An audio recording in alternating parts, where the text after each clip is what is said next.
Hi, everybody. What's up? Good morning, everyone. Good morning, pals. Russ, Warren, Tyler Jennings, Dale Chino. What's up? Rustock got the belt today. Congratulations, Rustock. What up, Warren? We are up in here. Tio Chino, what's good? Tyler, hey, hi, hello. Germs. Shea Langeliers is having such a good start that he's going to join our show. Yes, he is. 7:15. Shea Langeliers. Lock in. Johnny G. We're going to get through this Wednesday, and we're so much closer to the weekend. Gonna be outside on Saturday. Sun's going to be shining, hopefully. I say, Carpenter, good morning.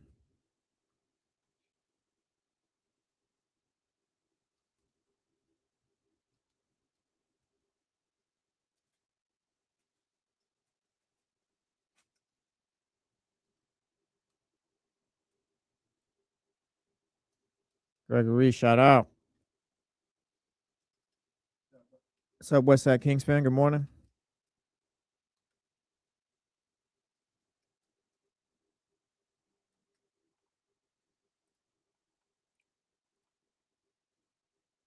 Filthy McNasty. Spencer. I know I say this multiple times a week, but it's so gassy you guys wake up to hang out with us. Yes. Dad. Good morning. This is the crew right here.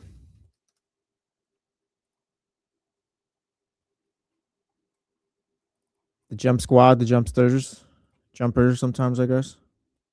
Whatever they might call each other. There you go, Jess, with the jumpers right there. Shout out Filthy McNasty. Says he's just getting off work. Filthy, any chance you have giant speakers built into the back of your truck? So glad you get to end your day with us. Johnny G, the Jumpman is not bad. That's actually a good one. Jumpman. Them boys up to something. Yeah, don't sue us, please, They Michael. just spent like 2 or 3 weeks out the country. How much time we got? Oh, God, we got a minute. Oh, boy. Gotta get this tweet out. Hurry up, man. I'm trying. Lock in. Bang. Post. Yeah. Posted.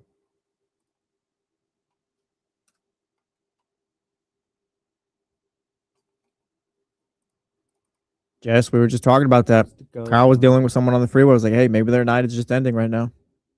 It's insane. Oh, I did the legals, by the way. I also didn't do logs until 4:20 this morning because I forgot to do them last night. Nice. That was me one time while you were gone. Yeah. Might have been. It was the second week you were gone, going into the Monday, though. I was like, oh, yeah, it's Sunday. I got to do the logs. Yeah. And I wake up at like 2 a.m. Yeah. What's up, Madrid? Here we go. What's up, Madrid?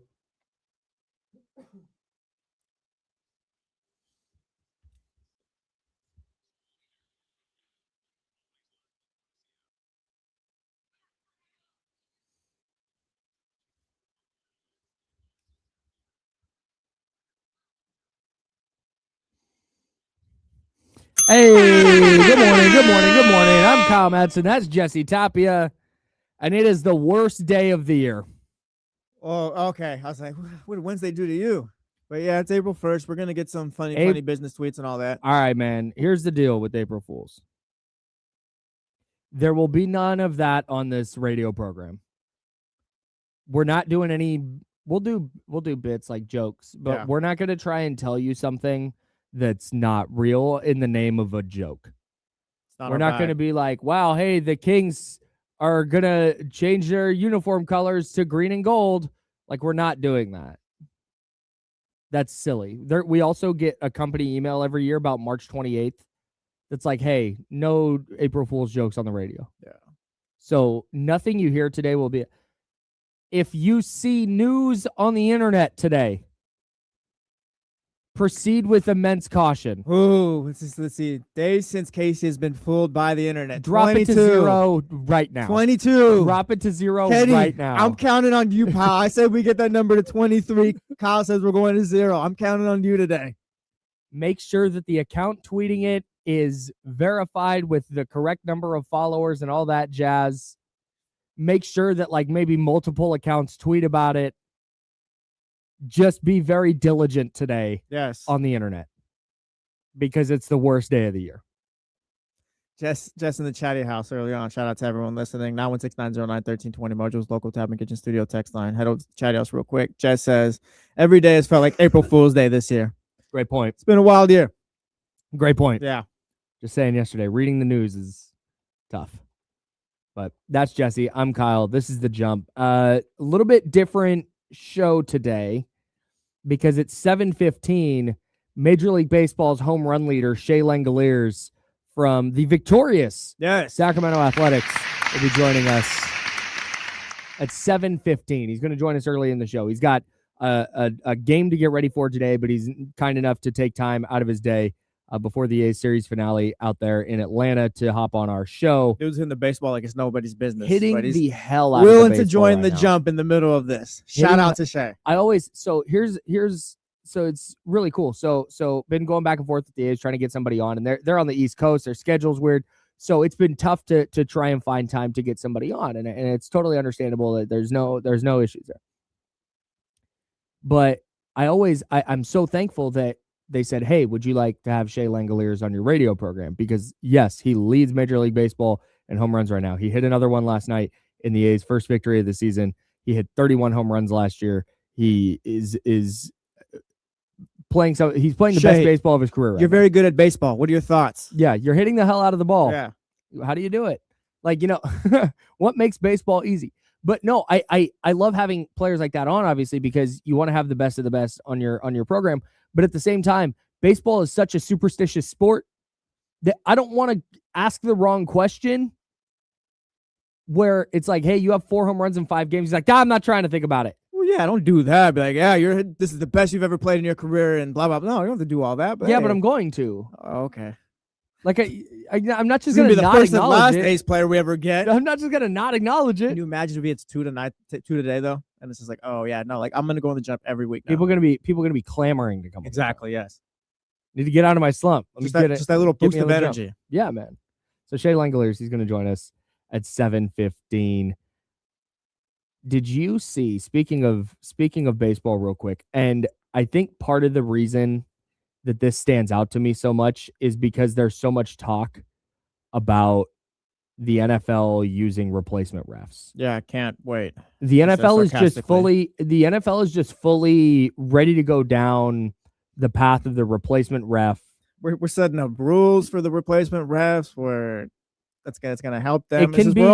They've set up a rule in the NFL. This was passed by the competition committee that while there's replacement officials, a real official can like check in and be like, that call's wrong. Yeah, no. Like what? That's ridiculous. They're already putting out the call to the D1, D2, and D3 refs. But with that in mind, Major League Baseball and the officials in Major League Baseball, the umpires have come under some scrutiny because of the ABS system, the automated balls and strike system, where players, pitchers, catchers, batters can challenge a strike call. And going into yesterday, like 56.4% of the calls had been overturned. More than half had been overturned. It's a quick process. It's super fun. If you don't watch baseball, tap in just for the ABS part because it's an umpire being called out in real time. And sometimes they're right, sometimes they're wrong. And sometimes you get what you got. You got it in the Dodgers game last night. Willie Adames had it happen to him where a player challenges a call and it's just very clearly a strike. Yeah, or a batter. Just don't challenge again to the rest of the season. You're done. Man, that was right down the middle. What are we doing here? But anyways, CB Bucknor. Oh, wow. If you don't follow baseball, if you do follow baseball, that name makes you cringe a little bit. If you don't, no worries. He's the worst umpire in baseball. One of the worst umpires in baseball. Angel Hernandez levels of bad at his job. He had 6 calls overturned by ABS last time he was a home plate umpire. The Red Sox game. And then last night, he's the first base umpire for the Rays game in Milwaukee against the Braves. This is Tampa Bay at the plate. Excuse me, Milwaukee at the plate. Ground ball to the right side. And I'm going to let you hear it, and then we'll describe the play. Here's the call via the Brewers broadcast.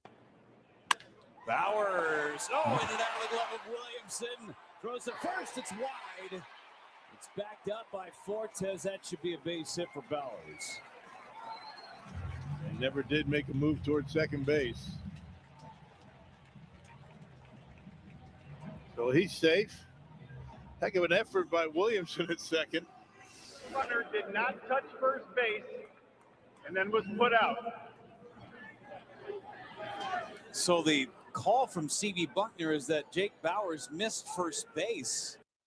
The problem with that call by CB Bucknor that Jake Bowers missed first base is that Jake Bowers very, very clearly did not miss first base. Yeah, we'll watch the rest of the clip, but yeah, go ahead and play the rest of it. I'm getting to the replay. Yeah. Here's the replay. Missed the bag. And I think that is the horrendous. He could not have more stepped on the base. If you're watching on, if you're listening on the radio, what we're looking at is a freeze frame from the replay where Jake Bowers has his foot in the middle of first base. The most he could do with this after this is pick up the base himself. You could, like, literally, It's not his toe barely nicked it or his heel just got. He is standing full right foot on the base as he runs over the bag. CB Bucknor is watching the ball go sailing over the first baseman's head from the second baseman's wild throw. Mm-hmm. Not paying attention. Just all vibes. As an official, you're obviously going to look and see that the ball went, but then you immediately have to go look and make sure that the player touched the base if you're going to make the call that he's out. That's insane. You cannot have this. Our guy CB needs a break. He's in his own head. That's honestly probably what it's coming down to. I feel like. I bet you that stadium's spinning at that moment, and because it's obvious. It's obvious he hit the bag and all that. So he's getting laughed at by opposing managers. It's every day. It's so bad, man. And I watch this, and you go, man. At least they have replay. At least they are able to review it and make sure that guy got his hit. But if you're Major League Baseball, there's just no way. If you're the NFL watching this, and you're seeing that CB Bucknor has now become a story in baseball twice in a week because of bad calls, and you're going like, yeah, hey, we're the NFL. We're going to go do replacement refs again. I can't. I mean, if I'm the NFL, turn it to the other side, I guess. It's like, yeah, he's a regular umpire in that league. Can't get any worse. Can't get any worse. Like, yeah, replacement ref, sure, you're going to make that call? The regular guys are already doing that. Sure, why not? The fact that the NFL is already instituting a rule that says a regular official can intervene, like they're going to have an eye in the sky type of person who's an actual ref watching these games to make sure that the replacement refs don't mess it up. Yeah. It's getting to a point where I feel bad for CB Bucknor too. What did I just see in the chat? It says that he doesn't even follow baseball. They don't even follow baseball and made it to their timeline. Yeah, dude. And it's like CB Bucknor's going viral like in all of sports Twitter right now. Yeah. Like I said, every day. And again, in the chatty house at youtube.com/ESPN1320 said he shouldn't have called the batter out. Yeah, that's exactly it. Why is your default that he missed the base there? You didn't see it. Because he's panicking. That's all it is. Like he's in his own head. He doesn't know what call to make at this point. Well, I saw somebody say, well, he was watching the ball and then looked down and just saw the first step after the bag, so he never saw him hit the bag. Mm-hmm. You just in that spot assume that he did. Yeah. And then if he didn't, you can just say that, oh yeah, no, they got him. You review it, oh, they got him out. I don't I umpires and refs. Excuse me. Yeah. All they have is their credibility. And so an umpire is never, ever going to like call out and throw another umpire under the bus. You can't do that. But at the same time, if you're the umpire czar or whatever it is, you have to look at what CB Bucknor has been doing. And this is, you shouldn't know refs and umpires' names. If you watch a ton of baseball and you always watch umpires get introduced, then okay. I know Scott Froster's record against some teams. Right. You shouldn't have that. Yeah. Right. If you know Ed Hockley because Ed Hockley's super buff, okay, funny stuff. People know CB Bucknor because he's bad at his job. Mm-hmm. And that's been the case for as long as I've watched baseball. Shout out Angel Hernandez, I think just retired. But Angel Hernandez was horrendous. You cannot have, and I understand that CB Bucknor would be a better umpire than me. I got that. I'm not trying to say that Kyle, would do a better job than CB Bucknor. But I know that there's some umpire in AAA who could do a better job than CB Bucknor. You got to let him go, man. Because this is only going to get worse. He probably loves the game, and like the chatty house is saying, some people don't follow baseball. Their algorithm is not baseball, and this still made it to their respective timelines because this is what the story is going to be. You don't want CB Bucknor to be the story of the season. You want a guy like Shea Langeliers being the story of the season. Well, this guy has 4 home runs in 5 games. What a hot start for him! Wow, incredible! He's joining the jump as well at 7:15. That's what people are saying. Many people are fired. Forget up. the A's game. He's going to be on the jump. Yeah, man. The A's got a win last night, by the way, over the Atlanta Braves. Their first win of the year, a 5-2 victory. Shea Langeliers 1 for 4 with a solo homer in that one. Struck out a couple of times. Good for the A's. Finally getting in the win column. They lost in extras twice to Toronto. And now they're sitting at 1-4. Open your board take. A's making the playoffs. Yeah, that's big for me. You got to get the monkey off your back. Yeah. 1-4, like 1-4 is so different than 0-5. 1-4 is like, all right, you get to 2-4. It's like, all right, only 2 games under. Right. Hey, we get to 3. Oh, hey, we're cooking. Then you're back to normal. That's like the Giants. The Giants started 0-3. Season was over. Manager Season was cut done. It was over. Tony V, go back to Tennessee. That was it. Now they've won 2 in a row. Like, oh, they're back. Maybe he's saying the right things now. They've never been more back. I keep saying the A's lost 2 in extras. They lost 2 in walk-off fashion. They didn't lose 2 in extras to Toronto. Just to clarify. It's all good. Yeah. Clarification. Anyways, Shea Langeliers 7:15 going to join us here on the jump. Kings are back tonight. Yeah, they are. You excited to talk Kings? I can't wait. Yesterday we got a little break, but today we lock Kings, in. Raptors.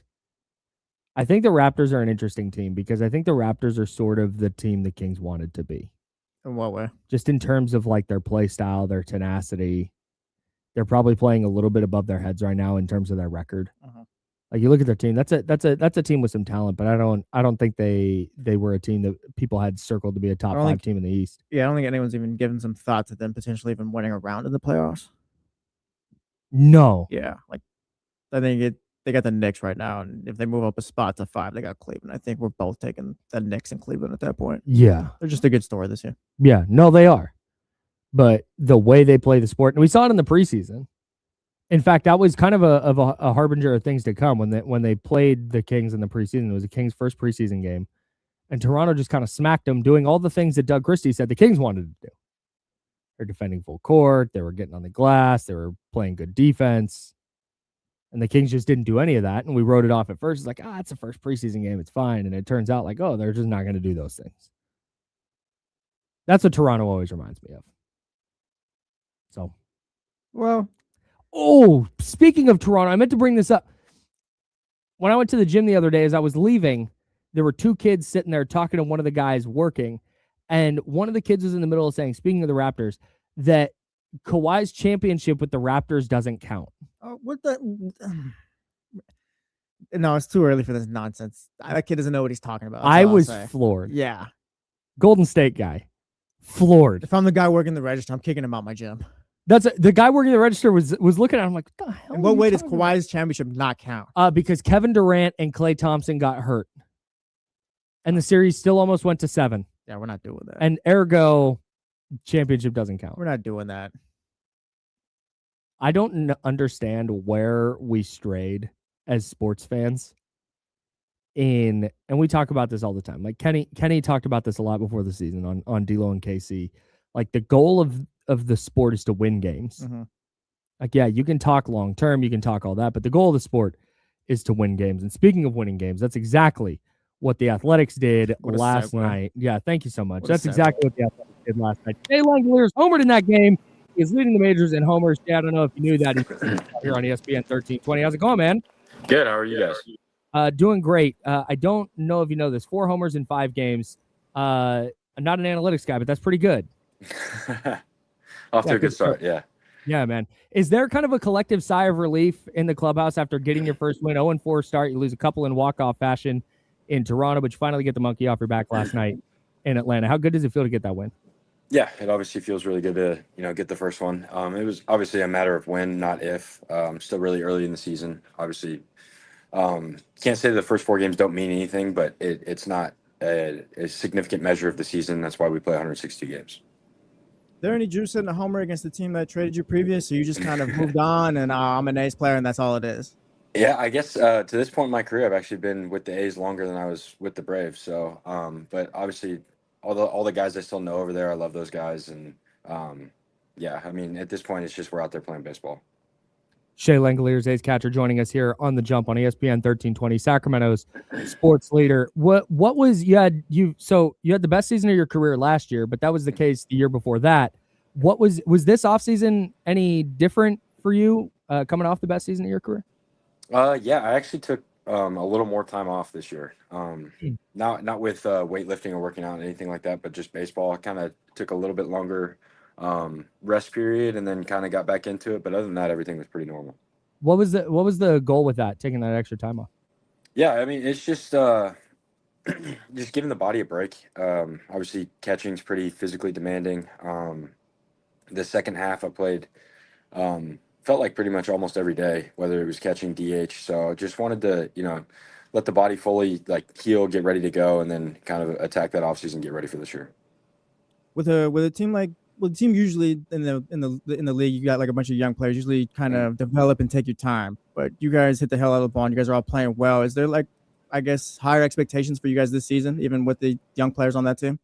Yeah, I would say so. I think everybody would tell you that the talent's there, like the ability to go and be, a great offense in this league is there. I think like anybody would be, we were a little amped up in Toronto and kind of got the best of us there, but at the same time that Toronto pitching staff is a really good pitching staff. Atlanta's got a really good pitching staff, so it's just it's locking in on our approach and keeping things simple and not trying to do too much. And like you said, it's younger guys, they're still learning and getting to know the league. Talking with Shea Langeliers, A's catcher, here on the Jump on ESPN 1320. That is Sacramento sports leader. So I said I'm not an analytics guy earlier. I lied. I'm a huge dork. I love digging into numbers, and it's still super small sample size, but it looks like you're pulling the ball way less than you did last year. That's what it's looked like, and then the numbers kind of bear that out. Is that just kind of small sample size, or is that an intentional thing that you took into this season? I would say it's intentional, but not in the way of I'm not trying to pull the ball. I'm kind of just the big emphasis for me was going up. I was going up there in the past and just kind of swinging as hard as I could every time, trying to do damage, right? And it's kind of I've simplified that approach into just how I start being on time, getting a good pitch to hit, and kind of reeling that in. So swinging 85-90%, and it's kind of morphed into my approach and kind of spraying the ball around a little bit better. Swinging 85 to 90% and still hitting the hell out of the ball every time. Which it's kind of similar to a golf swing. You go up there and swing as hard as you can. It's going to go bad more than it goes good. Just the easy one right here. What's your thoughts on ABS being a catcher right now? Yeah, I still pretty early, getting used to it. There's been a couple here and there where it's like, ooh, should I challenge? Should I not? But I think that'll all kind of work itself out as we keep going. I kind of like it on both sides. Obviously, there was one on Kurtz the other day at first at bat of the game. We're able to overturn that, keep him in the box. I think long term it's going to be a good thing. Do you guys got rules in the clubhouse where it's hey, I'll call the challenges here? The pitchers might be no, that was in there. No, I got it, pal. I got it. I got it. Yeah, you guys got to do rules like that? Yeah, I think for the most part, the challenges are going to come from me and Winnie behind the dish. If there's one that's blatantly obvious for whatever reason, we miss it, the pitcher, I guess, will challenge. But I think for the most part, it's going to come from the hitters and the catchers. Was there any discussion internally about okay, hey, you're allowed to challenge, you're not, or any discussion about the strategy of when you want to use those? Yeah, I think that's just going to keep evolving, right? We're doing what we can, trying to at least have a challenge left in a leverage situation or something like that. So we're trying to mix and match, not be timid with the challenges, but at the same time not be reckless. So and that's just something that we'll figure out as we go. A's catcher Shea Langeliers joining us here on the Jump. This offseason, you avoided arbitration. You got a 1-year deal. Is there any hope for a long-term extension with the A's, or any talk about that? You guys hear me? Yeah, we got you. Can you repeat that? You just cut out. Oh, sorry about that. Yeah. So you avoided arbitration this offseason with a 1-year deal. Is there any hope or talks of a long-term deal with the A's? I mean, from that point of view, everything's going to work itself out. Obviously, I love being here, love the guys, love the staff, love the organization. But yeah, like at this point, it was just going through ARB1 and kind of going from there. Very good. All right, we got a couple of rapid fire questions here for you to get you out of here. I know you got a game to go get ready for. We really appreciate you taking time out of your morning to join us. Number one, did you watch the World Baseball Classic at all? Of course. Would you want to play in it the next time it circles around? Absolutely. I'd love to wear USA on my chest. Who's the toughest pitcher you faced last season? Ooh, for me personally, it's Brian Wu. Why? Something. I mean, he throws. If you can divulge that. Yeah, the four seam, the sinker, the sweeper. He's got the splitter now.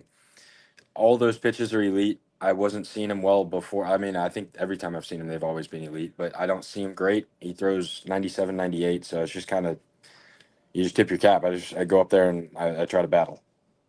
Bury a guy, Brian Wu. Would you rather catch a perfect game or hit 4 homers in a game? Catch a perfect game. Why? I've always viewed myself as catcher first. I think if I am, blessed enough to go out there and call a perfect game and work with the pitcher in that way, I think that'd be more special than hitting 4 home runs. Who's your favorite teammate to watch play out there?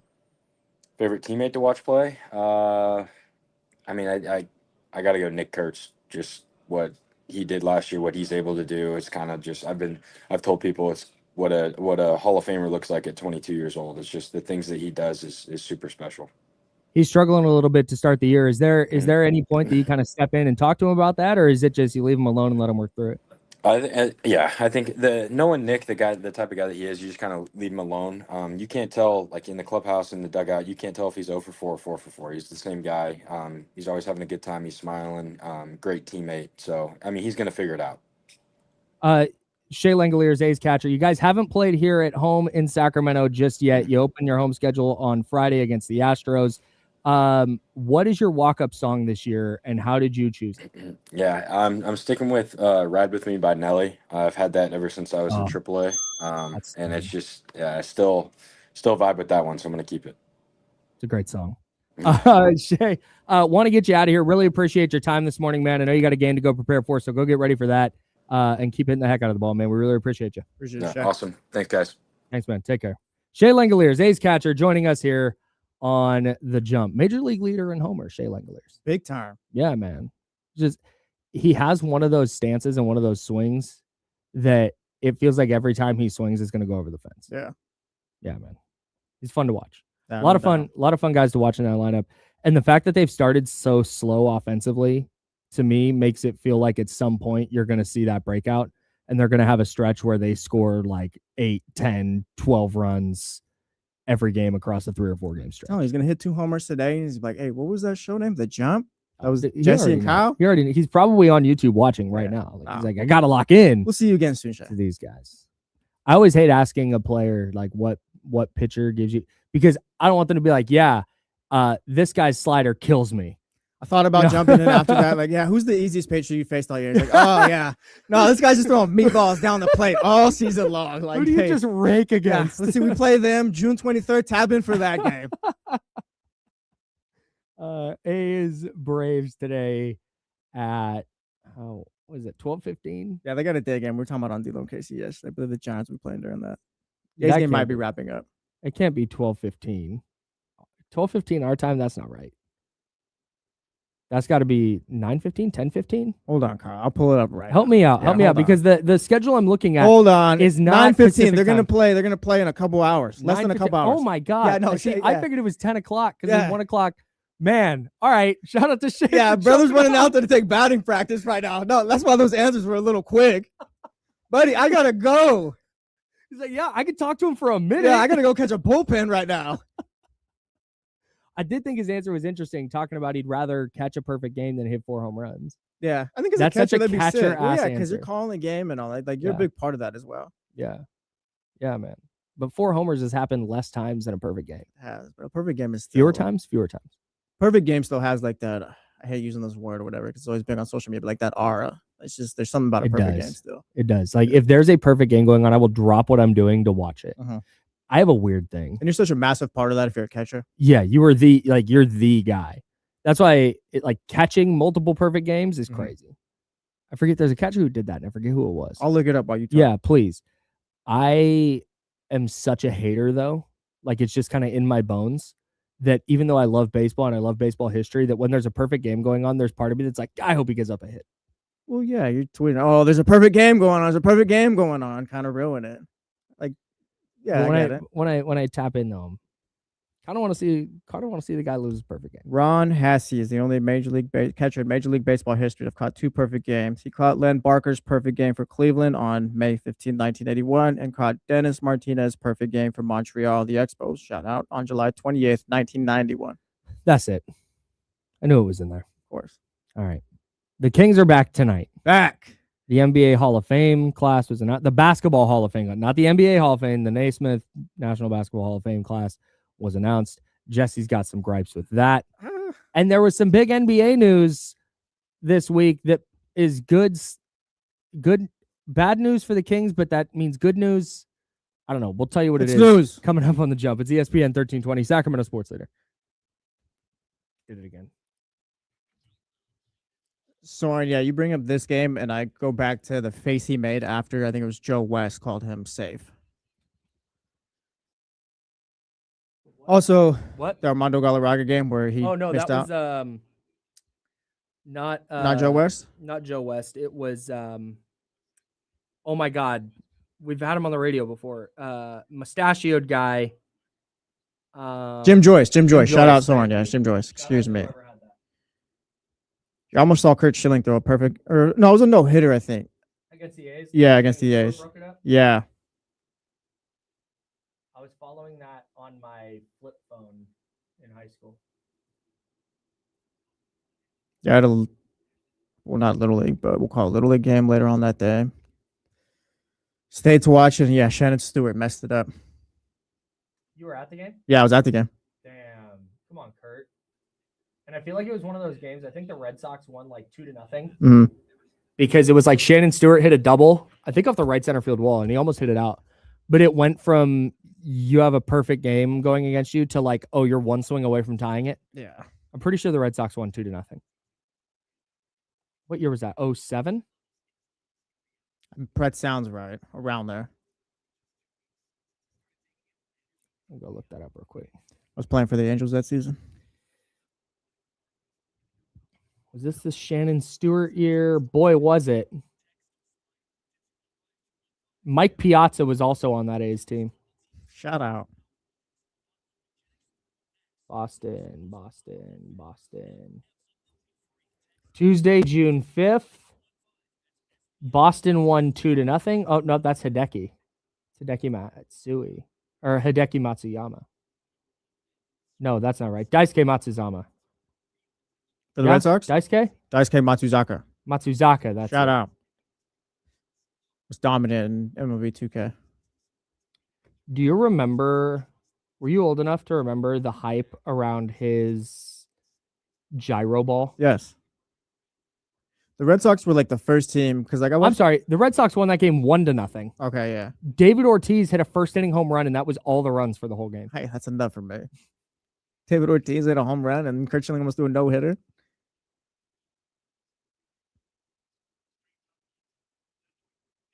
I guess the Dolphins were my first love, but the Red Sox were like won the first title, beat the Yankees, came back 3-0 and all that stuff. They were amazing. Every time I see Kevin Millar, who was calling the Red Sox game yesterday, it's like, oh, there's Kevin. Shout out.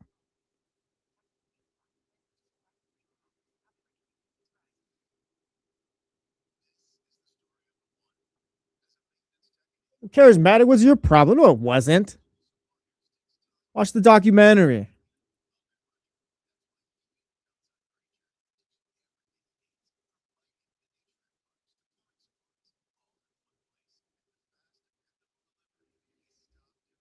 Charismatic too. I know because you watched. The U.S. men's national team is not looking too good right now. No, I have not. I have not seen Ace Ventura. 04 legend Kevin Millar, 04 legend Dave Roberts, Derek Lowe. Just my heroes. As a kid, I couldn't fathom Derek Lowe leaving the Red Sox after that because it's like he just won us a World Series. Like he helped us. Like why is he leaving? He's one of the best pitchers in the league. And like you just look back at it like as an adult, it's like, oh no, he was at the end of it.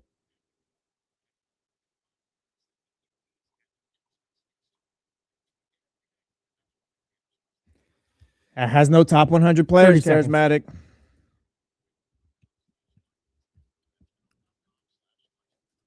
I think Mexico got a break yesterday with Denmark losing, but I'm not expecting anything out of them either. It's be France or Spain.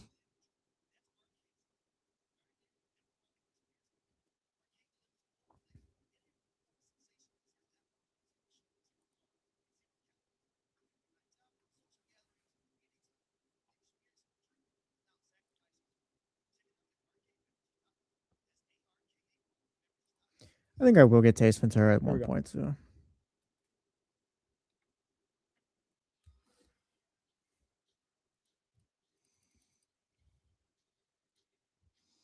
Welcome back to The Jump with Kyle Madson and Jesse Tapia. Yeah, it's exactly what it is. No Joe Brazil. He's still out on assignment. Shout out, Joe. Doing whatever you're doing. The 2026 Hall of Fame class, the Naismith Basketball Hall of Fame class, was reported yesterday by Shams Charania. Yes, it was. Was not announced because nothing gets announced anymore. Shams, Adam Schefter, Ian Rappaport. That's why it was insane. Even back when Brad Stevens was hired as the Celtics head coach from Butler, the Celtics announced that. That didn't break by a newsbreaker. That was the last thing I can remember a team announcing that wasn't like leaked and reported. I think this is the last like big news I can remember. Yeah. But we can't even let the Hall of Fame announce its own class. You gotta report it first. Come on, man. This stuff bothers you, huh? It does. Yeah. The info merchant culture just it irks me. That's fine. We don't have to dive into 25 minutes on why you think they're not info merchants. I mean, it's a different lane. They're info. Yeah, the lane of info merchants. They're newsbreakers. They're information because they trade info. They're like, yeah, hey, I'll tell you this if you tell me that, and that way I can report that, but then you know this. Like, that's not reporting. I guess. That's trading information. Like I said, I won't fight you on it. Like, it's not bad. I'm not anti Schefter and Shams. Yeah, I know. This is not your thing. It's just that's just their job. Like, that's what they get paid to do. It's just kind of insane to me. Anyways. The info merchant reported it broke news yesterday. Information merchant sends out info that he got probably through illicit means. That's too far. It's not illegal. Amar'e Stoudmire, Candace Parker, Elena Deladon, and Doc Rivers are among the members inducted into the Naismith Basketball Hall of Fame class of 2026, according to Shams Charania. You texted me about this yesterday. I did have. You were so fired up that during D-Lo and KC, you sent me a text about one of these players making the Hall of Fame. Let me see. What did the text I don't think you can read it. I don't think I can. I don't think I can either. Hold on. I think you said a bad word. Yeah, let me see if I could find it. We were texting a bunch yesterday because we are friends. We did. Yeah, we're homies. Oh. It's not even all work related. I texted blank player's name, Hall of Famer, get the blank out of here. And you know what? As time has passed, and I think in the middle of that conversation, I realized, okay, yeah, I'm probably wrong, and he probably deserves it. It's just more of what I thought I saw compared to what actually happened, or just the accolades. Sure. Yes, I wasn't sure that Amar'e Stoudmire was a Hall of Famer. Doc Rivers, like, I'm cool with that. Doc Rivers. You're a big Doc Rivers guy. Doc Rivers was acknowledged as a top 15 coach by the NBA, and whatever that means is whatever it means. But point being, like, the NBA thinks highly of him already. So he's a Hall of Fame coach, has a title, all that great stuff. He's generally been a winner. We talk so bad about Doc Rivers, but, like, he's always usually in the playoffs. This year it's been bad for Milwaukee, for sure. But he's generally been successful. Elena Deladon is great and all that. And then Candace Parker, yeah, those are Hall of Famers. No issues with that. But I look at Amar'e Stoudmire, and it's like, he was a great player. And I got issue with what you said, actually, during that text and conversation. What? We'll get to that in a second. But like I said, Amar'e Stoudmire was a great player, but it's like, I don't remember ever watching him, and it's like, oh, man, this is one of the best to ever do it. Or just kind of like, yeah, I'm watching a Hall of Fame level play right here. Like, he dominant mid range was great. I mean, crazy. Great around the rim and stuff. But like, I mean, Yes. like, yeah, like it's fine. He's a 5-time All NBA player, 6-time All Star, was a Rookie of the Year, I believe it was. So it's like he has accolades. He has enough And accolades he's top to get 10 in. in MVP voting 4 times. That's great. And top 15 5 times. It's great. Hang a banner for that. But no, you don't hang a banner. You just put him in the Hall of Fame. Like I said, it's fine. But like I said, I saw Amar'e Stoudmire. I was like, huh. I didn't buy it. You called him a complete scorer, by the way. It was, man. You can't be a complete scorer unless you can knock down a 3. At that point, at the point in time that he was playing, the 3-point shot wasn't as prevalent. So yeah, by today's standards, he was not a complete scorer in the way that like Kevin Durant is, right? Yeah. But in terms of back to the basket, in terms of scoring at the rim, in terms of that mid-range jumper you're talking about, like he was 52%. I'm looking this up. In his best year, 07-08, he was 52% from 10 to 16 feet. He was 47.5% from 16 feet to 3-point range, and he was 73.1% at the rim. Like he was a really great player. He was a really, really awesome scorer of the basketball. Yeah. But to your point, and this is just kind of the Hall of Fame in general, the Basketball Hall of Fame, I hate that the Basketball Hall of Fame has just become a turnstile.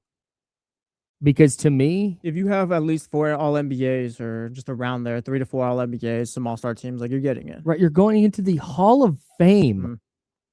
Like to me, all right, Andre Iguodala is going into the Hall of Fame just by virtue of his resume. Andre Iguodala is not a Hall of Famer to me. Andre Iguodala is a very, very good player. But he's going to wind up going into the Hall of Fame because that's what the Basketball Hall of Fame is. He's going to be associated with the Warriors. He was on that team the first year that they won a title, and he was super important to what they were doing. He won a Finals MVP, and he's going to go to the Hall of Fame because of it. 1-time All-Star, 4-time champ, All-Rookie team, 2-time All-Defensive team, Finals MVP. For context, had like 2 different careers. It is Philly and Denver career, and then he kind of morphed into what he was with Golden State. Andre Iguodala should not go to the Hall of Fame, and he's probably going to go to the Hall of Fame. Yeah, Charismatic in the chat house says that. I feel like if Weber is in, Amar'e deserves it too. They're on the same level in his opinion. Yes. I feel like Weber was a better player. Like, I don't know. But is Chris Webber a Weber was Hall of Famer? I think so. Okay. I think so. Yeah, he was best player on this team and all that. He was very, very good. Yeah, I guess comparing him to Amar'e Stoudemire, like I'd take Chris Webber over Amar'e Stoudemire though. I would too. I don't think they're the same. Like Amar'e Stoudemire was like a number 2. He was great. He was great. But I do kind of agree that if a player like Chris Webber is going to get in, that's fine. Like I don't have a gripe with that. But then to me, Amar'e also goes in. Like I said, he's got the accolades, so I'm not going to fight it. Meanwhile, you've got the Baseball Hall of Fame, which doesn't want to put anyone in. It sucks. The best player of all time isn't in the Baseball Hall of Fame. Yeah. It's so dumb. And meanwhile, the NBA is like, yeah, you got a few All-Star teams. You were a few-time All-NBA, never won a title. You were mostly done by the time you were 30. Yeah, get in You had a pulse and a couple accolades. Hey, welcome in. Welcome in. Get in here, pal. Like, Amar'e basically fell off a cliff by the time he turned 30. Yeah. And then you had the NFL Hall of Fame, and that was great up until they started doing the weird stuff with Terrell Owens. And now it's just kind of like, all right. And then Bill Belichick now. The sanctimoniousness, is that the word I'm looking for? I'm not going to know. I'm just going to rock with it. Go ahead. I'm going to support you. Thank you. The sanctimoniousness of Hall of Fame voters that are like, well, he can't get in first ballot. What? Just, is he a Hall of Famer or not? Vote yes or no. Like, no, not this time, but next time he will be. If that's if you're setting that because you get, I don't know, let's say in baseball, you can vote. I forget how many guys you can vote for. Let's say it's more than this, but let's say it's 5. You can vote for 5 players. And there's a player there that you're like, man, I got to leave him off because these 5 got, okay, fine. But if you're leaving a player off because you're like, he's not a Hall of Famer now, but in like 3 years, he will be. That's stupid. Yeah, no, give me a break. Just get the guys in who deserve to be in. And it's also a popularity contest. If Barry Bonds had the same reputation as David Ortiz, he would be a Hall of Famer. I hate this. David Ortiz is clean though.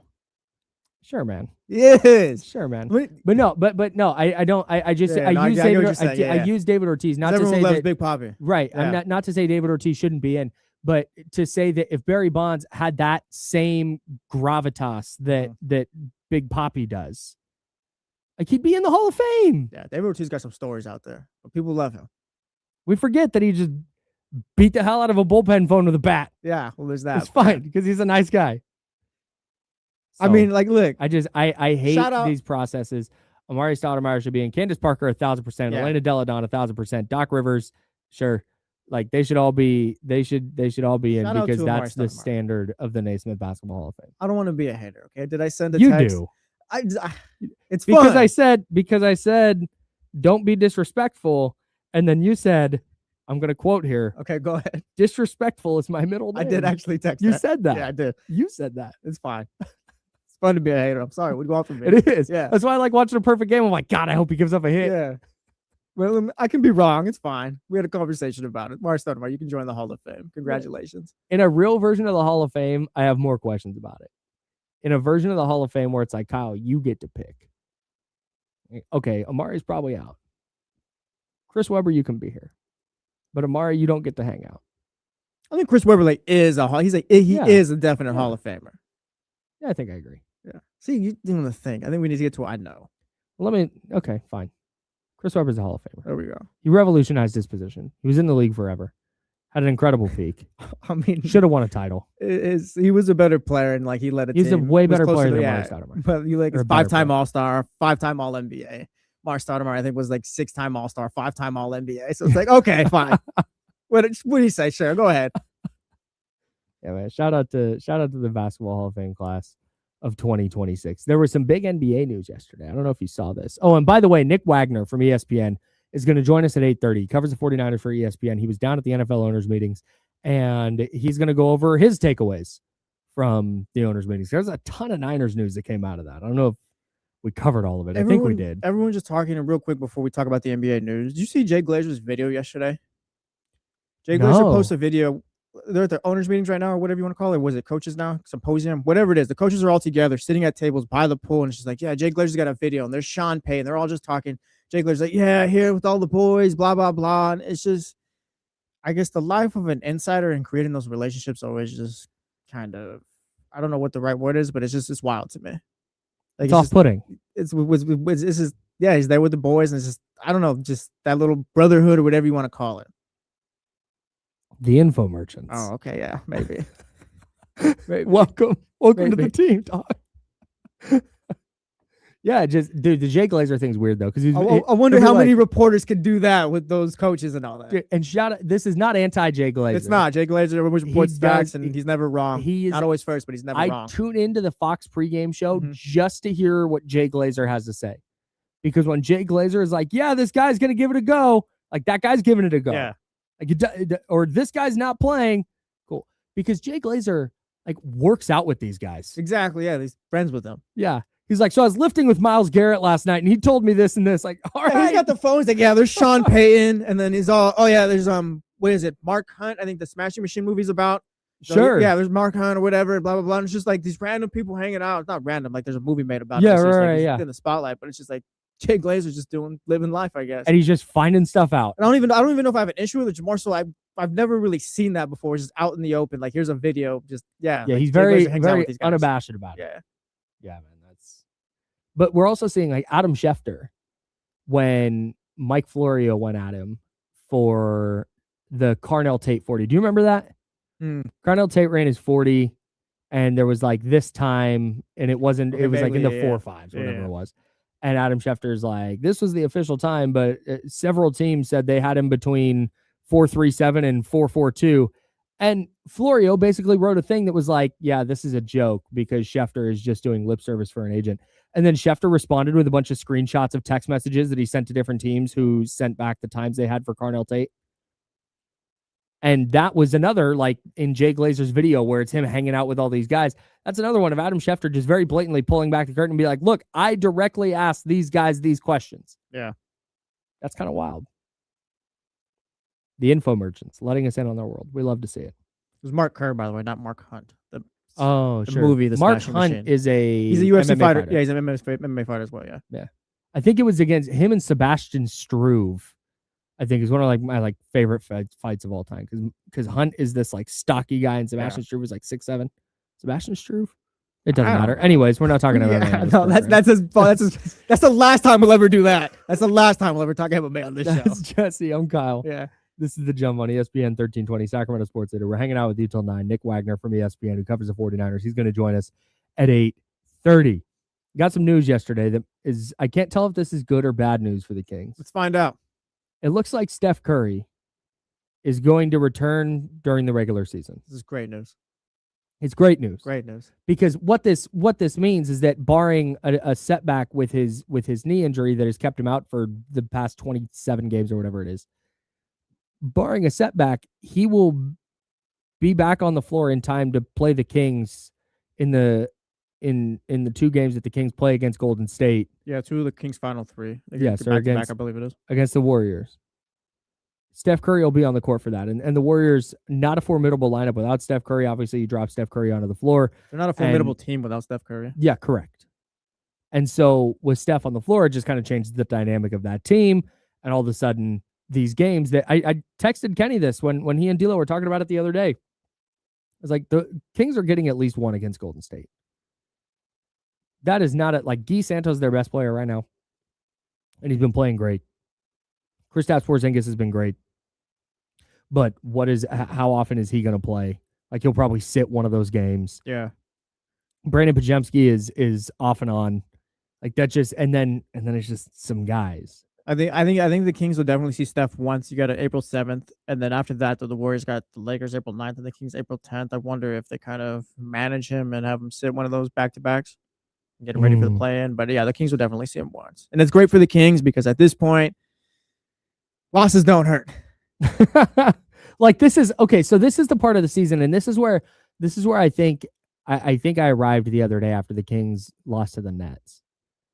I arrived at that point that most people have been since January or earlier, where now, like, this is the point of the season where you're supposed to be tanking.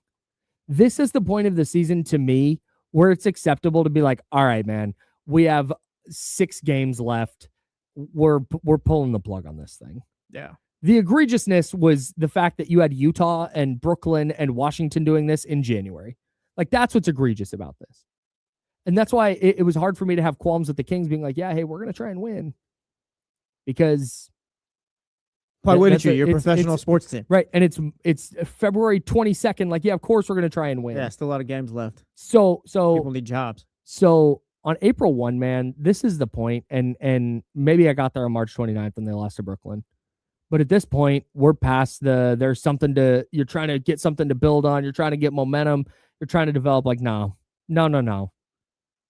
Sit DeMar DeRozan in the second half. Give him a Veterans Day off against New Orleans. Sit him out the last 6. The rest of the 6 Russell games. Westbrook doesn't need to see the floor again. Yeah, I think like we've just reached the point where it's like DeMar, like, you're a vet. Honestly, like, if he wants to play, he can play. I'm not gonna tell a guy not to play basketball. Mm-hmm. But like you said, we're at the point where it's like you don't need to play. You can play the first half. Exactly, if you want to do that. But play 20 minutes in the first half. We're gonna throw the young guys out there. Doug McDermott, more film on tape. Daquan Powder, guys like that. It's just kind of like, all right, get you guys just some more minutes. I just don't like. And again, we've had this conversation for so long that this sounds silly now, but this is the time where you can start saying like, yeah, DeMar just should be done for the year. Yeah. And like you said, he's not going to be, you can't just go to DeMar DeRozan, a future Hall of Famer, and say, hey, you're not going to play basketball. You're not going to do the thing that you were put on the earth to do, especially when you have a finite number of games left. Like, you have a couple seasons left, and we're just going to rob you of these final 6. Maybe he sits out 1 or 2, but you can't just bench him for the rest of the year. But like Russell Westbrook, if he's a little banged up, all right, man, get healthy for next year. Yeah. If you have a game where Precious Achiuwa is just got 18 points in the first half, yeah, maybe he starts the third quarter, and if he keeps killing it, maybe you sit him. 916-909-1320, Mojo's local tap and kitchen studio text line. Head to the chat house real quick. Steven C says, these guys seen Stoudmire be elected to the Hall of Fame. They're dropping 30. That's not fair, okay? DeMar DeRozan and DeMar DeRozan and Russell Westbrook are surefire Hall of Famers. All right, they're good. Would you have a problem with that? If what? If we hit the point that the Kings just say, like, DeMar, you're not playing the final 6. Like, I don't think they will, but let's say they do that. If you're a Kings fan, would you have an issue with that? No, I think if you're a Kings fan, you love that. if they're choosing to sit them for the final 6. Mhm. Yeah, no, I think you're. Do you love it? Do you love it or you're hate happy it? because you're happy because there's no way DeMar DeRozan can come out and drop 40 and Okay. they win. Okay, so let's say over these final 6 games, the Kings go full tank mode. Mhm. Like Utah, Brooklyn, Washington level tank mode. And Killian Hayes is starting and playing 38 minutes a night, and DeMar DeRozan sits 4 of the final 6 in the 2 games he does play. He plays 20 minutes. They're just not trying to win. Yeah. Or at least they're not putting the players on the court trying to win. The players on the court are going to go try as hard as they can. But the Kings aren't maximizing their lineups to try and win. Would you love that or hate it? At this point, I love it. I hate Love it. is a strong word, but it's like, okay, yeah, I get the objective here. So I'm just with lean it. in. Just Yeah. lean into it, Yeah, man. I'm with it. These other teams have been doing this for months. You, the Kings, have at least been at the worst case. You have been putting out the notion that you're trying. Mm-hmm. At this point of the year, man, lean in. To hell with them. Yeah, you already said it. Like at this point in season 2 with 6 games left, there's nothing left to really learn other than, all right, get the young guys and the two-way players and the guys who are fighting for their NBA lives at this point, get them minutes. Like that's all you're kind of looking for. But I mean, for wins, losses, and what it means for next season, it's not really going to mean much. So yeah, go ahead and lean into the tank. DeMar, go ahead and get an early vacation. Russ, you do what you want. I don't want to piss you off either way. So if you want to play, go ahead. If you don't, that's fine. Whatever you decide, pal. But point being, it's like, yeah, there's no other side of, oh, you can learn something here. So yeah, probably should lean into the tank a bit. We're past the point of what you know about Doug Christie too is what you know at this point. There's nothing left to learn. You're either keeping him or you're not. And even if, and this is where you were when the show first started. February 2nd was our first show. I think you've been in this camp since the show started. I'm here now. We're at the point that if Nate Clifford goes and averages 25 a night over the final 6, I'm not moved. Yeah, what am I supposed to do with that? Like I'm not moved at all. It'd be cool, like good for him, thumbs up. But as far as what Nate Clifford is in the future, that doesn't. Weird stuff happens in the NBA in March and in April. Season's over. Kings just have 6 more games left to play. That's season is over. Call it preseason. Yes. These are ostensibly 6 preseason games. We're getting an early jump on it. But this is why the tanking thing sucks. Because saying that now is like, oh, you can't, because we've been saying it for months. But now you can do it. Yeah, now join on the phone. These games don't count. I mean, they do. They all count. I mean, sure. But you get the point. You have Toronto, New Orleans, LA, Golden State twice, and Portland. Portland might be fighting for play-in seeding at that point. Golden State is playing out the stretch. I don't think they care if they're 9 or 10. Yeah. I think they're disinterested in winning a play-in game because I think they're trying to get into the lottery because I think they want to maximize their chances to perhaps jump up in the lottery. So I don't think Golden State cares that much. But those are it wouldn't shock me if the Kings lose out. Yeah, and at this point, like Doug Christie is not coaching for his job. He's already coached for his job. He's not. Yeah, he's already done enough. Whether Scott Perry thinks it's a great job or a bad job remains to be seen. But there's Doug still got to show something. He's on I've been doing he's on a 2-year deal. He's still got to show something. Like we're past that. Season's over. There's nothing left for Max to do this season. Like nope. What we've seen is kind of what the rookie here is, and good or bad. Not bad. I mean, it's been a great rookie season. But point being, like there's no takeaways left. There's not. Other than, hey, they might have lost 4 out of 6 to end the season, and now they're the 3rd worst record heading into the lottery or something like that. Whatever decision they've made with Doug Christie has been made. And if I'll say this, if these final 6 games are going to move that needle one way or the other, they're doing it wrong. You have 76 games plus half a season last year. You either know or you don't that he's going to be the guy for 2026. Yeah. The final 6 games don't matter. And I would hope. And again, I know Doug Christie is not wired to try and lose on purpose, and I'm not necessarily saying that. But I think if you're Scott Perry, you have to go to Doug Christie at this point because I do think it's this dire in terms of where you're at in the standings. You don't want to accidentally mess around and go to 5. So I think if you're Scott Perry, you have to go to Doug Christie and you have to communicate like, hey, you're good for next year. Like go maximize. We're not trying to maximize this roster to win. Yeah. Go do what you have to do to play young players. If you accidentally win a game, okay, fine. But don't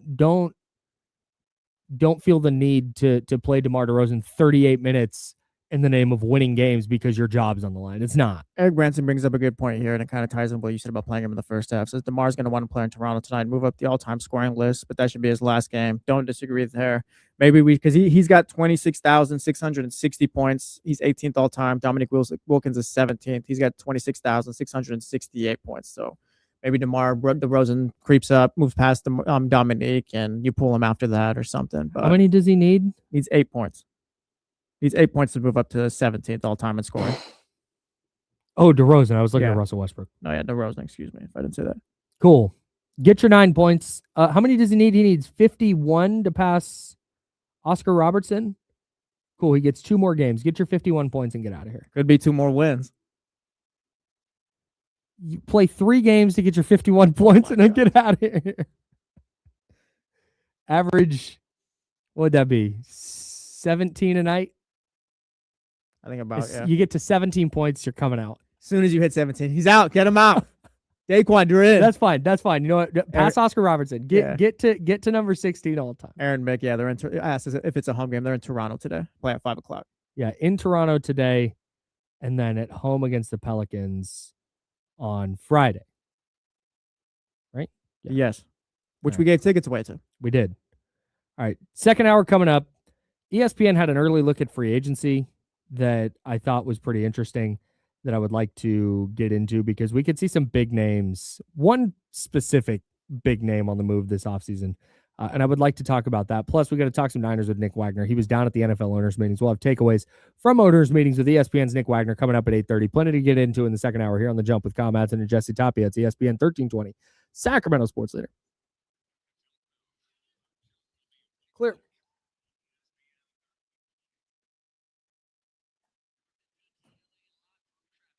I gotta tell you, Joe not being here sucks. Yeah, it's not my favorite.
All right, what's going on, Chatty House?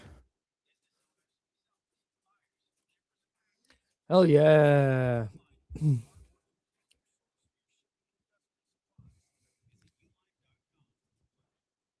Man, I got a tattoo over the weekend right above my knee, and this bitch is still sore. Was not prepared for that. Last time I got a tattoo on my leg, I fell asleep during the tattoo.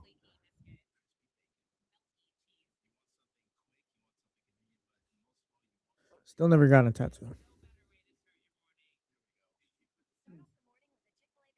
What's up, Miss Mac 10? Morning. What's up, Wheezy? Russ, you don't got to thank us. Shout out to the A's. I'm glad you liked the interview.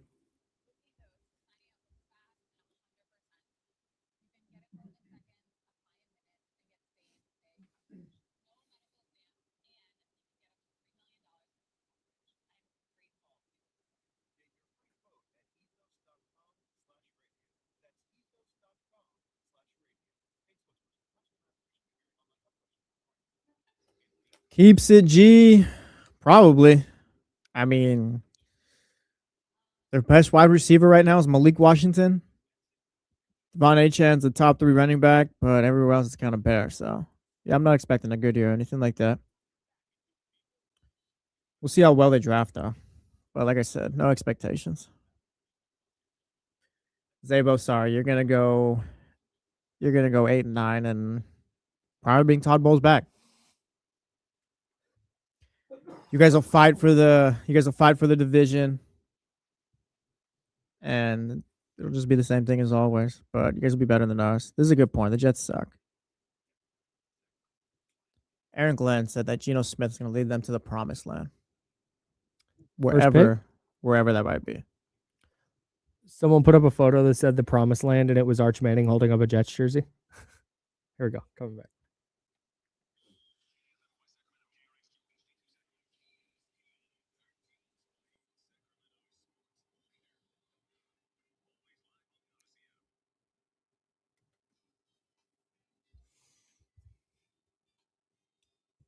Welcome back to The Jump with Kyle Madson and Jesse Tapia.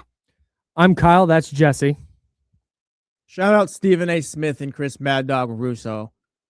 Should Amar'e Stoudmire be a Hall of Famer? The question's being asked. Do you know, I bet they disagree. I bet one of them staunchly believes he should be, and I bet one of them staunchly believes he shouldn't be. I bet you're right. We don't have the volume up, but I bet you're right. I know I'm right. And I think he is a Hall of Famer too. We were talking about it earlier. He is a Hall of Famer, but it's just, I don't know. Eye test in the Basketball Hall of Fame is always weird. It is. But shout out to Amar'e Stoudmire. Shout out Doc Rivers. Shout out Len Del Don. And shout out Candace Parker. Deladon and Parker are surefire. Doc Rivers, like you said, Doc Rivers has a reputation. Yeah, his reputation is worse than what his like actual coaching ability but when you separate yourself from the jokes and the internet perception, like, yeah, Doc Rivers is a Hall of Famer. Amar'e, like he is based on their criteria. Yeah, someone might text you, get the blank out of here with that, but someone might. Yeah, someone might. Not sure who, but someone might. You have to go by the standard that the Naismith Basketball Hall of Fame has set. All right. So ESPN. Shout out to our coworkers. We love our coworkers at ESPN. They came up with 6 free agent options for LeBron James this summer. Talked with people around the league. Came up with 6 teams. So they talked to their sources around the league. So this is what I care less about, like, which one of these is realistic and which one isn't. Let's just say they're all realistic. Yeah, I think that's kind of what they were going for here. Right. It's the Warriors. Hey. It's the Lakers. It's the Knicks. It's the Cavs. It's the Nuggets. It's the Clippers. Can I just, off the rip, I don't think he would go to Golden State because I don't think he would team up with Steph Curry. That's kind of been the low-key rumor over the past few seasons. Like, hey, yeah, it's kind of just lingered out there. You sure? Yeah. Would you get a LeBron jersey if so? Would I get a LeBron jersey? No. But I also don't get, like, I'm one of those fans that doesn't get the top guy's jersey. You know, like from the early portion of that, like, I have a Sean Livingston jersey. Oh, you're one of those guys. I am. I'll say it's okay because I got a Robert Williams jersey in my closet too. It's okay. Hey, you get it. Yeah, hand up. It's okay. That's what all the people with Malik Monk jerseys. Yeah. Like, it's not Fox, it's not Sabonis, now Monk is my guy. I got a Robert Williams. Keegan's my guy. I got a Robert Williams jersey and he got traded within the week. That's anyways, tough. It's not about me. That's tough. But yeah, no, I wouldn't get a LeBron. I got you. No, that'd be weird. I think the Lakers are definitely going to play Knicks, Cavs, Nuggets, I guess. I don't think he would go to the Clippers. Yeah, that was kind of like the last team thrown in there for the article. I don't think he would do staying that. in LA, I guess, and staying where he lives. But I don't think he would do that. I wonder if he goes to any of those teams. Let's rank them. Here we go. Here we're going to do some power rankings. Lock in. So much better when you add music. It is. Russ has a Carlos Hyde Niners jersey. Shout out, dude. Shout Nah, out. Carlos Hyde did that spin move against the Vikings on Monday Night Football and sold a lot of jerseys. Charismatic asks or says that Kyle definitely had a Nick Swisher A's jersey. Is this true? No, I never had A's jersey with a player on the back. I think I had a Barry Zito jersey when I was very small. I say very small, like 12. But after that, I never had an A's player jersey because they all got traded. Yeah, makes sense. Hard to buy jersey. I currently own a Jason Giambi jersey because the Baseball Hall of Fame and Nike came together to do like throwback jerseys, and it's the black with the green script with the white outline, and that is one of my favorite A's jerseys of all time. And so I had to purchase that because I had the money as an adult to purchase that T-shirt. No disrespect. Keeps it G. No disrespect to Sean Dron, but he says, I have a Sean Dron jersey. Sean Dron. Sean Drone? Sean Dron. Sean Drone. Sean Dron. Yeah, that's what I said. Okay. Yeah, Sean Dron. He has a Sean Drone Niners jersey? Yeah, I had to look that up to make sure that was a real player, a real That's a person real that guy. exists. Yeah. Why? I don't know. Why do you have a I have a Chris Borland jersey. I'm going to Chris turn Borland. off the power ranking music for a second. I feel like the power ranking music kept keeping the energy going, but I have Well, a Chris Chris- Borland jersey. well, Chris Borland was going to be good until he decided to retire. He was just a maniac. Yeah.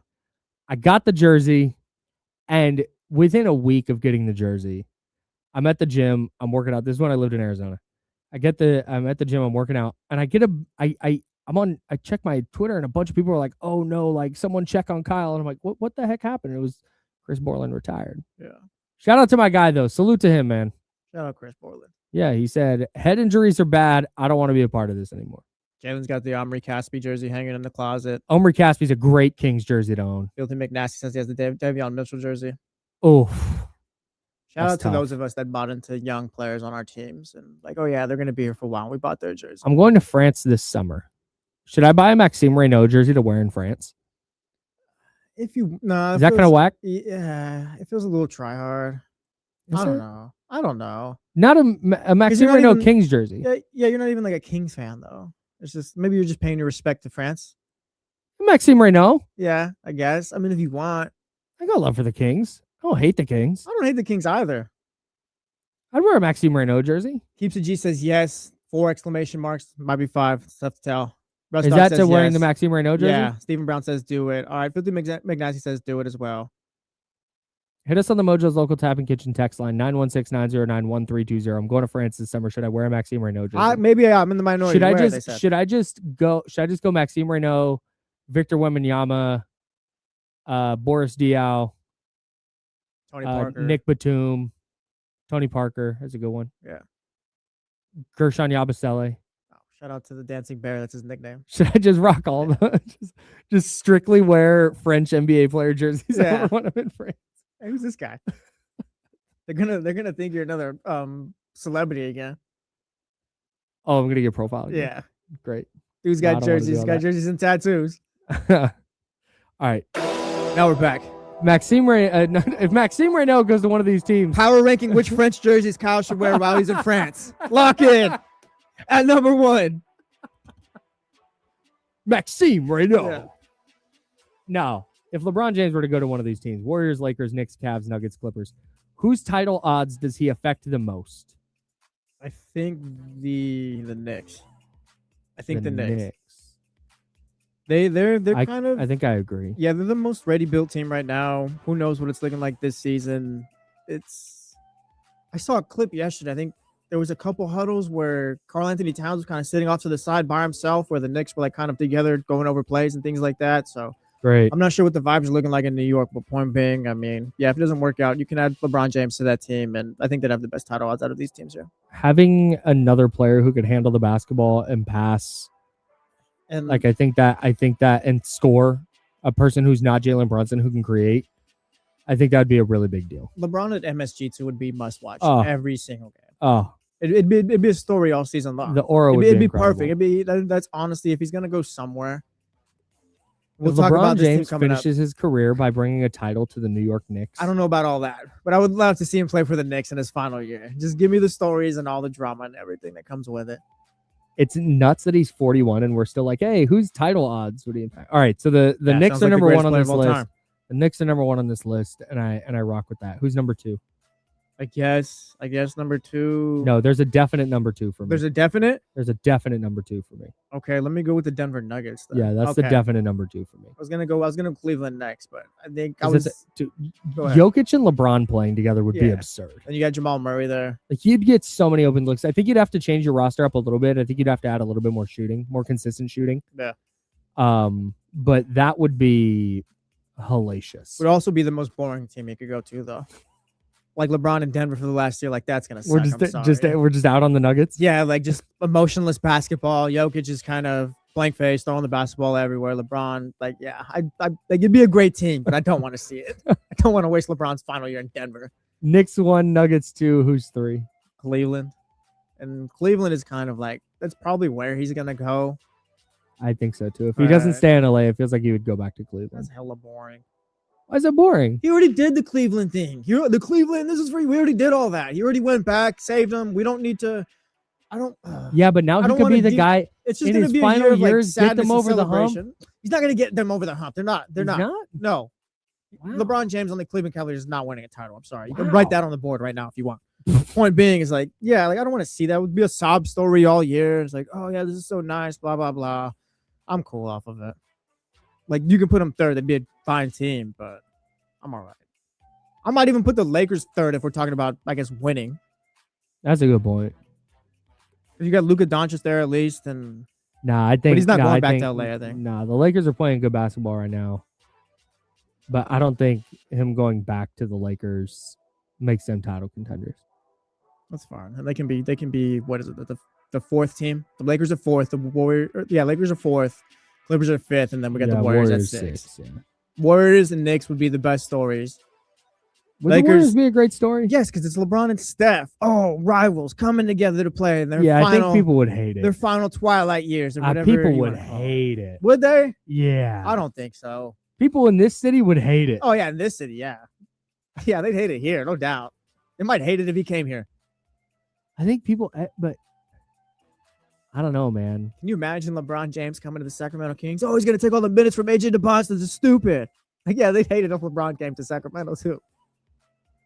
Would they? Would you hate it if LeBron James was on the Sacramento Kings? For me, no. Selfishly, it'd be great. LeBron James is on the Kings. No, I'm asking people in the chatty house and on the Mojo's local tap and kitchen text line. I'd be shocked if 916-909-1320. I'd be shocked if someone said that they didn't hate it. But point being, yeah, the Warriors and Knicks are the two biggest stories that he could play on. I'd like to see it. Get the Nuggets out of my face. Like, yeah, they'll be a great, efficient basketball team. Wow, they're playing great basketball. But I wonder what his biggest motivation will be. That's kind of why I've wondered. Maybe he just, and it seems he's not. I don't think he is. But maybe why not just retire after this year? There's no chance. I know, because we got to do the retirement tour and all that. We have to do the retirement tour. No chance that LeBron James, who's been in the spotlight since he was a sophomore in high school. Look, pal, you don't have to hit the chair. Old, that's 27 years of his life. There's no way. Maybe he just walks away. Again, I started this by saying, yeah, he's not retiring. But they're going back to your original question, there's really nothing left for him to do. You've already done the Cleveland return. You've already brought them a title. We're gonna run that back a third time? And we can, I guess. Yeah, you finished your last season out at home. Great. But point being, it's I wouldn't want to see it. The Knicks, there's a story there's always been the lingering idea of him potentially being a Knick, or what if he didn't go to Miami, things like that. It'd be a fun season there, and I'm looking for the story more with LeBron. There's nothing for him to accomplish. There's literally he now owns, as of yesterday, the most wins in NBA history. Yes, he's the greatest regular season and playoffs combined. Greatest player of all time. It's getting more and more difficult for me. I know the people who are Jordan people are going to be Jordan people, and I'm not going to argue with you. There's just that's a person who has set an unassailable standard that nobody's ever going to pass. Yeah, the 90s were great. it's insane. And I just don't want it to get lost. Like with Shohei. I just don't want the Shohei thing to get lost in the hatred. Oh, no. Shohei. You can hate Shohei. I'm not judging. If you want to hate Shohei, that's fine. We also just need to acknowledge that it's ridiculous that he has a 1-2-3 first inning and then goes to the dugout, puts his helmet on, and bats leadoff. No, I had Shohei on the iPad yesterday. Like, if Shohei's pitching, I'm tapped in. It spun a 5-inning gem yesterday. Yeah. 1 hit, no runs. Drilled the guy in the knee. But felt bad after. But I don't want that to get lost. Like, I don't want the LeBron thing to get lost in the whole MJ debate. Mm-hmm. He has the most wins. He has the most points. He's going to finish top 5 in assists. He's going to be way up there in rebounds. He's got 4 titles. He went to the finals 10 times. Like, pretty great player. Man, that is a whale of a career. And the fact that I've seen people argue, oh, their volume stat, like it's just because he played so long. Like, yeah, exactly. He's good. 41 and he's awesome. Mm-hmm. That's amazing. Was watching him yesterday against Cleveland, dunking like it's nobody's business. He's chased down block to start the game like he's 41. He's turning up right now, by the way. You can tell. Yes. You're watching these games, there's a little bit more bouncing to him and all that. Like he's starting to turn up right now. Like you can hate him. Mm-hmm. You can root against him. That's fine. Just please acknowledge that what he's doing is outrageous. He is 41. I wonder if people are going to truly celebrate him next season because of that. There are plenty like of if people, he says before the year, this is my last year. Yeah, like I wonder if people will buy in finally, like, oh yeah, like it's LeBron, one of the greatest players ever. Like I said, leave MJ out of it, whatever you think. Doesn't matter at that point. Mm-hmm. But I wonder if people will celebrate, like one of the greatest players of all time retiring this season. Because there is still a lot of hate. I don't know if we call it hate or just whatever you want to call it on social media, but just there's people that aren't LeBron fans because they do like Jordan, because they thought LeBron, they hate him over the decision and things like that. So I wonder if everyone's going to come together and celebrate him in his final season. Mm-hmm. If he goes to Cleveland, it's going to be a whole love fest and all that stuff where it's like, oh yeah, LeBron, final year with Cleveland, blah, blah, blah. I don't want to see it, but we'll see.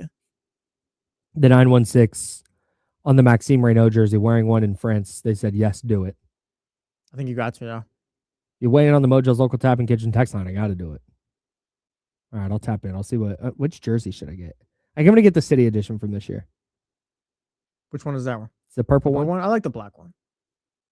I'll go look. I'll look at the break. Yeah. If you want to look at Maxime Reynaud jerseys with me at the break, tap in at youtube.com/ESPN. 916-909-1320, Mojo's local tap and studio text line. Which color jersey should he wear now? Kings, are you listening? Can you send me one? You just fire one over to the studio. Yeah, that'd be nice. That'd be really nice. I wear a 2X. Yeah, promote. Preach. Good PR out there. Oh yeah, man. The 707, our guy Norm chiming in on the Mojo's local tap and kitchen text line, 916-909-1320 if you'd like to participate. He said the LeBron Hollywood story is he joins his arch nemesis Steph Curry to win a title, like The Rock joining Vin Diesel in Fast and Furious. That age-old tale. Yes, of course. Who's not familiar? Fast 9. Yeah, whichever one that was. Yeah, I was going to ask, is that Fast 9? Is that Fast 7? I'm not sure. I think they got to Fast 10. I think they call it Fast X.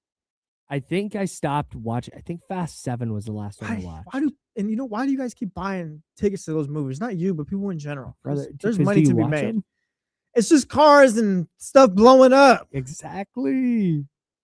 It's amazing. It's cinema. I think I stopped after Fast 5. It's like the Now You See Me movies. The ones with Jesse Eisenberg. Yeah, I saw and he's a magician. Right. So the first one's pretty good. Mm-hmm. The second one, pretty good for a sequel. The third one, objectively bad movie. I'll watch 100 of them. I'm in. They got me. And I think that's where people are with Fast and the Furious. The 209 is Dr. David. Says, if anyone in the chat says yes to wearing a Maxime jersey, do the opposite. What? Why? Dr. David just doesn't hates Maxime Reynaud? In the chatty house, I guess. Dr. David hates Maxime Reynaud. Good to know. Dr. David says, I hate family because of the Fast and the Furious movies. David Lopez says, I've watched them my whole life. I can't stop now. I get it, I guess. Are there any movies that yeah, I say, why do people keep watching all those movies when I'm what movie locked in for every superhero movie that comes out? What's a bad movie that you like? Bad movie that I like? Land of the Lost with Will Ferrell's one. Land of the Lost is probably one of them, yeah. That's a terrible movie, but it makes me laugh so much. Napoleon Dynamite is pretty stupid, but I love that movie. I feel like I played that out. That got popular at the time where it's the first time I ever got to like if it's on, I'm going to enjoy understand a pop culture phenomenon. Tina, eat the food. Tina, eat the food, Tina. Dinner. Yeah, like I just like took over the world, and that was the first time because I was like 14 when that happened. Yeah, that's the first time that I was really cognizant of like, oh, like I had a vote for Pedro T-shirt. Bet you I could throw a football in the mountains. Like, it's iconic. It's stupid. It's a stupid movie, but I love it. Uncle Rico with his van with the camera set up, like throwing a football at the camera is so funny to me because he can't throw. No, he's horrible. Nick Wagoner texted me. Oh no, good.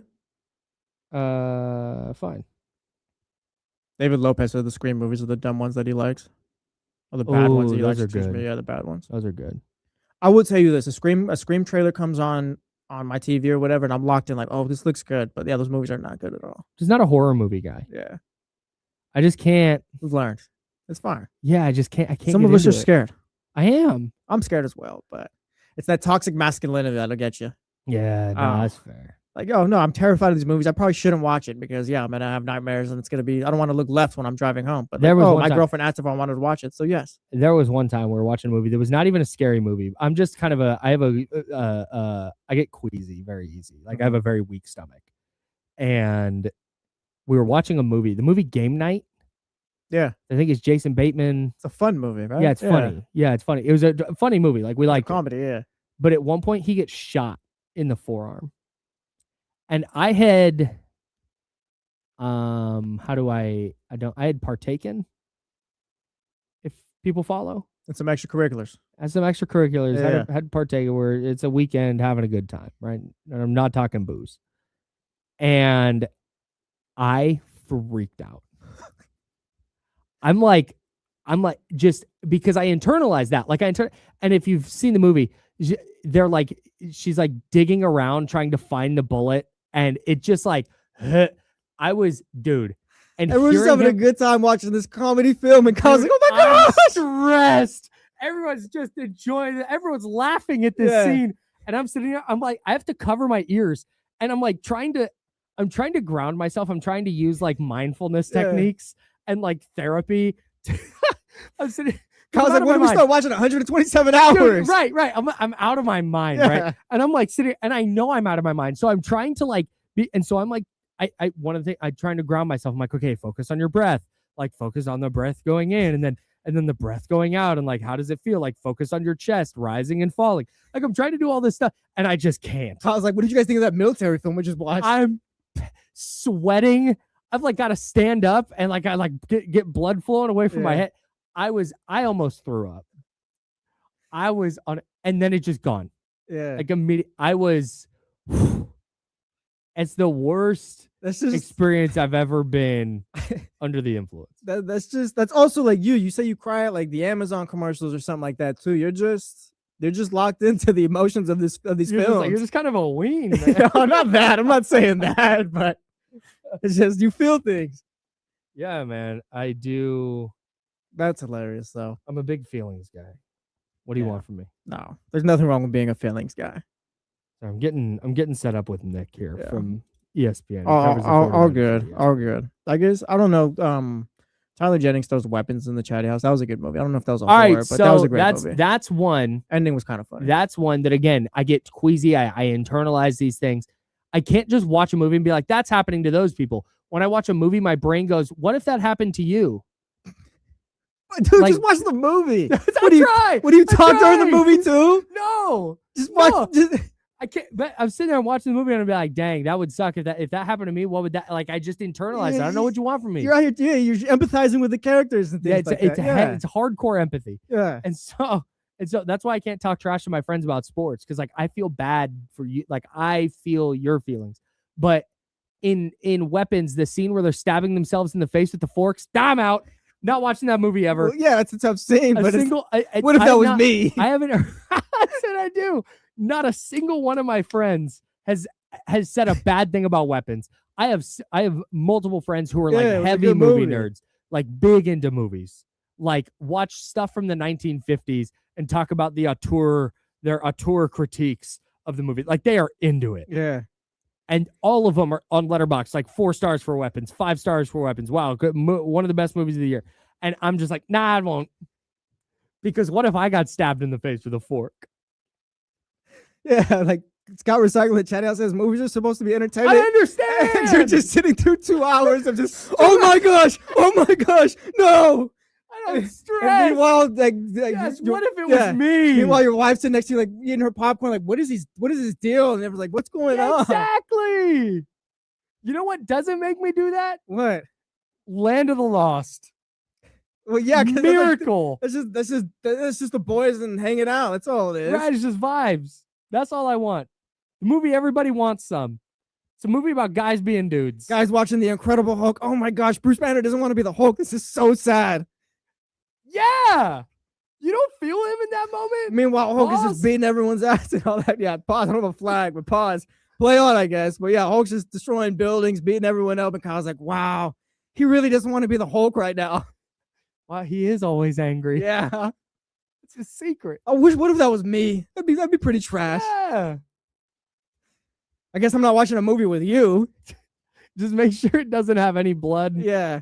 And make sure there's no sadness. Or no feelings. That's like when somebody the show not The Last of Us. Oh God, what's that? It's like super. It's something like The Last of Us. The NBC show. Yeah, where it's really sad. All of Us.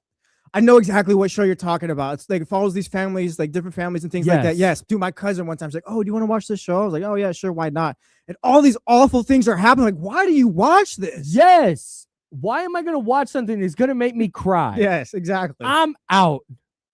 This is us. This is us. Yeah, this is us. Yeah, Last I'm of Us. watching, This like, is us. Close enough. This happens every episode. Like, this is horrible. Yeah. I'm just thumbs down. And she's like, yeah, I think the show's kind of just about them overcoming things and blah, blah, blah. It's like, no, I'm good. Let's watch SportsCenter or something. So imagine that feeling. Yeah. But when you watch anything. No, that's tough. That's Jesse. I'm Kyle. Nick Wagoner. He covers the 49ers for ESPN and does a great job doing so. He was down at the NFL owners meetings. We'll get his takeaways from all of the 49ers news that happened over the week. We'll talk about that next with Nick on ESPN 1320 Sacramento Sports Center.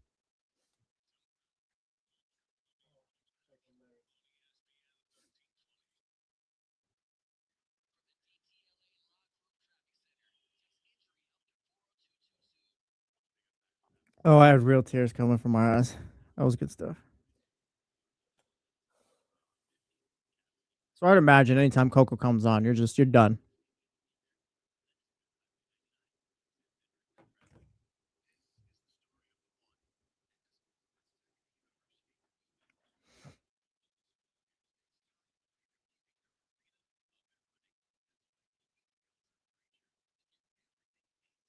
And so I can't do the Saw movies. That's just not me. That's not me. And I think there's a story, like it's not just like just crazy ass stuff happening, but I can't do that.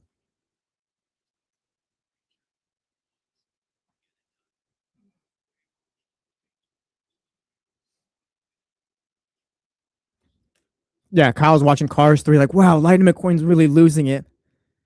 I wonder what it's gonna be like when I lose it on the radio. Yeah, Madrid, this was sick. I'm all for do all these closer entrances, like do them up. Dr. David, yeah, Crystal put that movie on. We were watching it, and I get to like near the end, and I'm crying my eyes out or whatever. And I look at her like, "What did you just do?" I won't watch that movie ever again.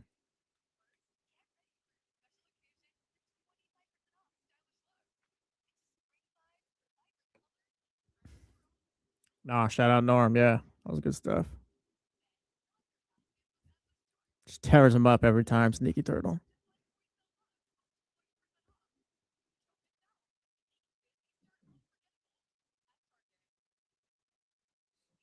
Hey, there he is.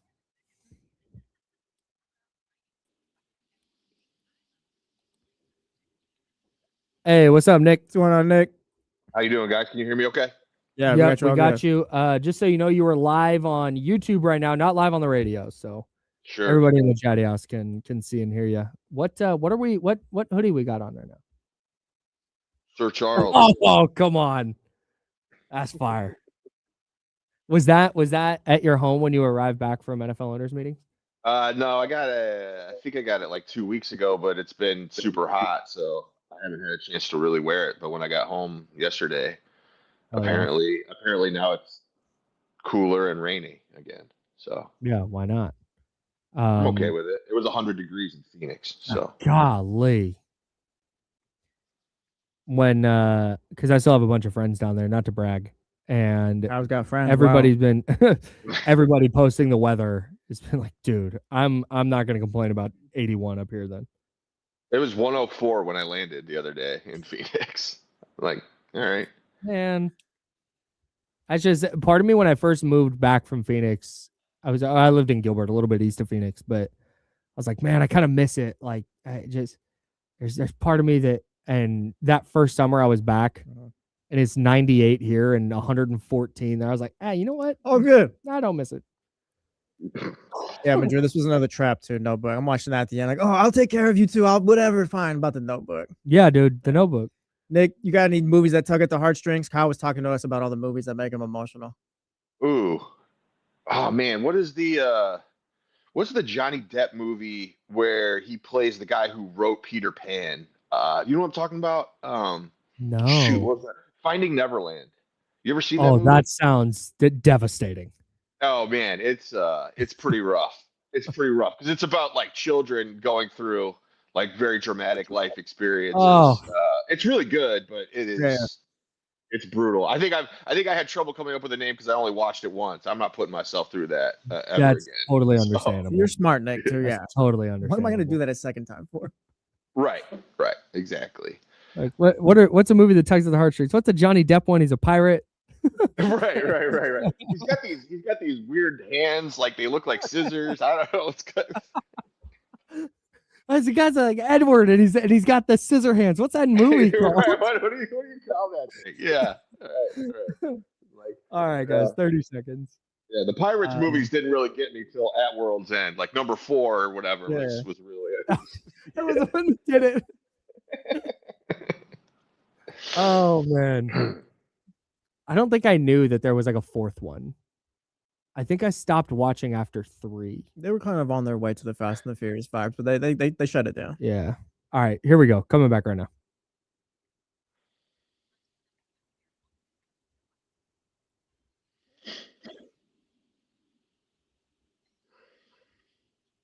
Welcome back to The Jump with Kyle Madson and Jesse Tapia. Yeah, Kyle Madson, Jesse Tapia, and ESPN 49ers insider Nick Wagoner, fresh off a trip to sunny Phoenix, Arizona for NFL owners meetings. How's it going, Nick? I'm doing well. It's good to be back in cooler temperatures. It's a busy week in 49er land. Let's start with, I guess we'll start with the George Kittle news. There's just kind of a stack of things that I want to go through here with you.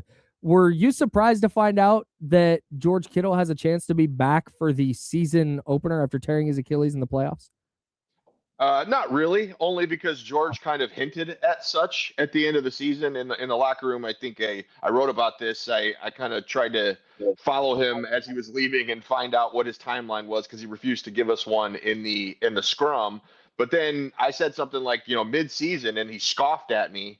And then I said, yeah, Chris Biederman style. And then I said, week 1, is week 1 possible? And he said, you never know. So I think that's, probably on the optimistic side, given the timeline of that, but they're not ruling it out. The thing that's interesting to me there is there a scenario in which he'd come back in week 1, but they have to travel to Australia.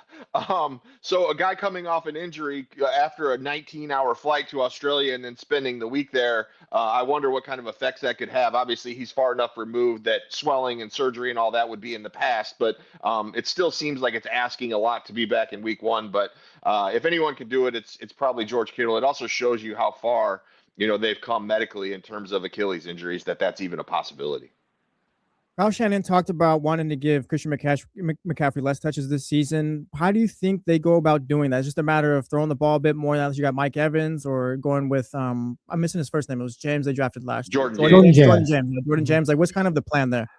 Yeah, I thought it was interesting in the sense that Kyle Shanahan seems to say this every year. We're going to try to lighten the load on Christian McCaffrey. But to his credit, he even said, I did say it last year. I just didn't do it. Like, he actually admitted to it. And then he made the point that the hard part of taking Christian McCaffrey off the field is kind of his gravity in terms of the pass game and the things that he can do in terms of drawing attention that opens things up for other people. And so if you put a different running back in there, you lose that ability to even use him as a decoy, which is almost as important as using him as the guy with the ball in his hands. But I do think this was kind of the most emphatic I've heard Kyle Shanahan about that. And frankly, it should be. He had a career high in touches last year. He's going to turn 30 this offseason. They got to find a way to preserve him. And guys typically who have over 400 touches and come off of seasons the way Christian McCaffrey just did, where they take on such a heavy workload, don't make it through the following year healthy. That's just what history shows. And in fact, Christian McCaffrey in his career, he's now had 2 seasons where he's gone over 2,000 yards of total offense. And after those seasons previously, he's played a combined 7 games. So it just kind of gives you, this would be the 3rd season in which he's done that this past year. So this just kind of gives you an idea of how difficult it's going to be. I do think Jordan James is probably the primary answer to your question, Jesse, that like he's the guy that they feel the best about. The problem with him last year was that he just didn't get through training camp when he had an opportunity healthy to kind of establish himself as that number 2 running back, which is why they traded for Brian Robinson and then everything that fell out after that. But I think that is their intention, is that to make Jordan James the number 2 running back. They'll probably add one at somewhere, whether it's in the draft or a free agent veteran from somewhere. But I think right now the hope is that it'll be Christian McCaffrey followed by Jordan James and then have Isaac Guerrero around as well.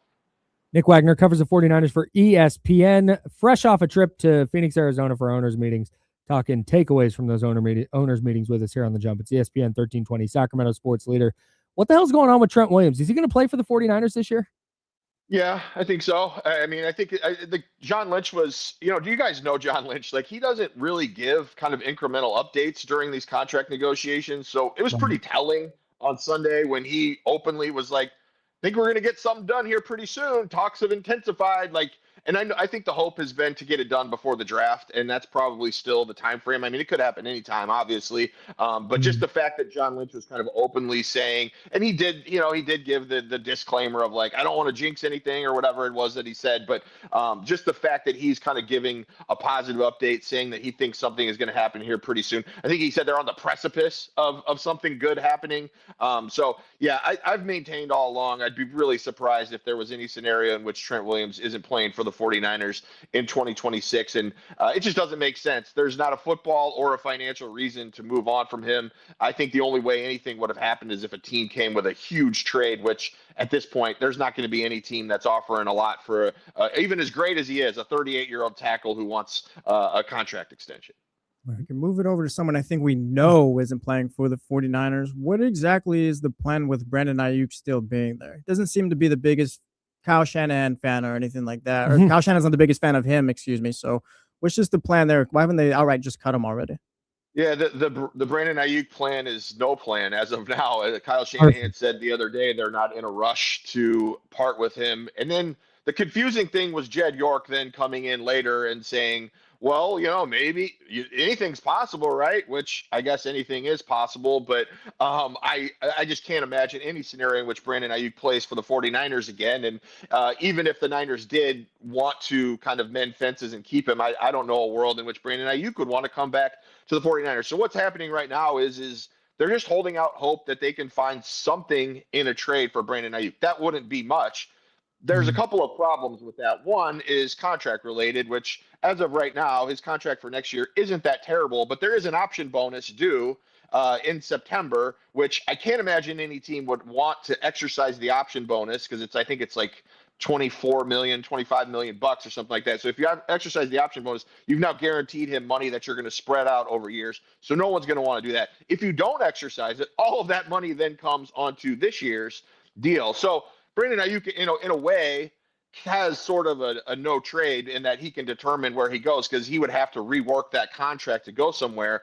And the whole NFL world knows that he wants to go to Washington. Like, that's the only person that really talks to Brandon Ayuk right now and can relay information about his health and where he is Jaden Daniels, the Washington quarterback. So, again, at the end of the day, I'm sure the Niners would like to get something done.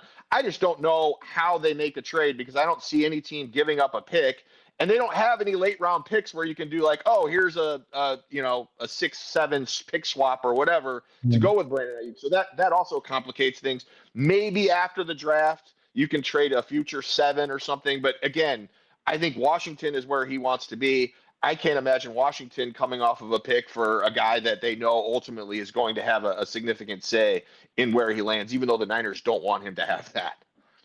Talking with Nick Wagoner, who covers the 49ers for ESPN here on ESPN 1320, Sacramento sports leader.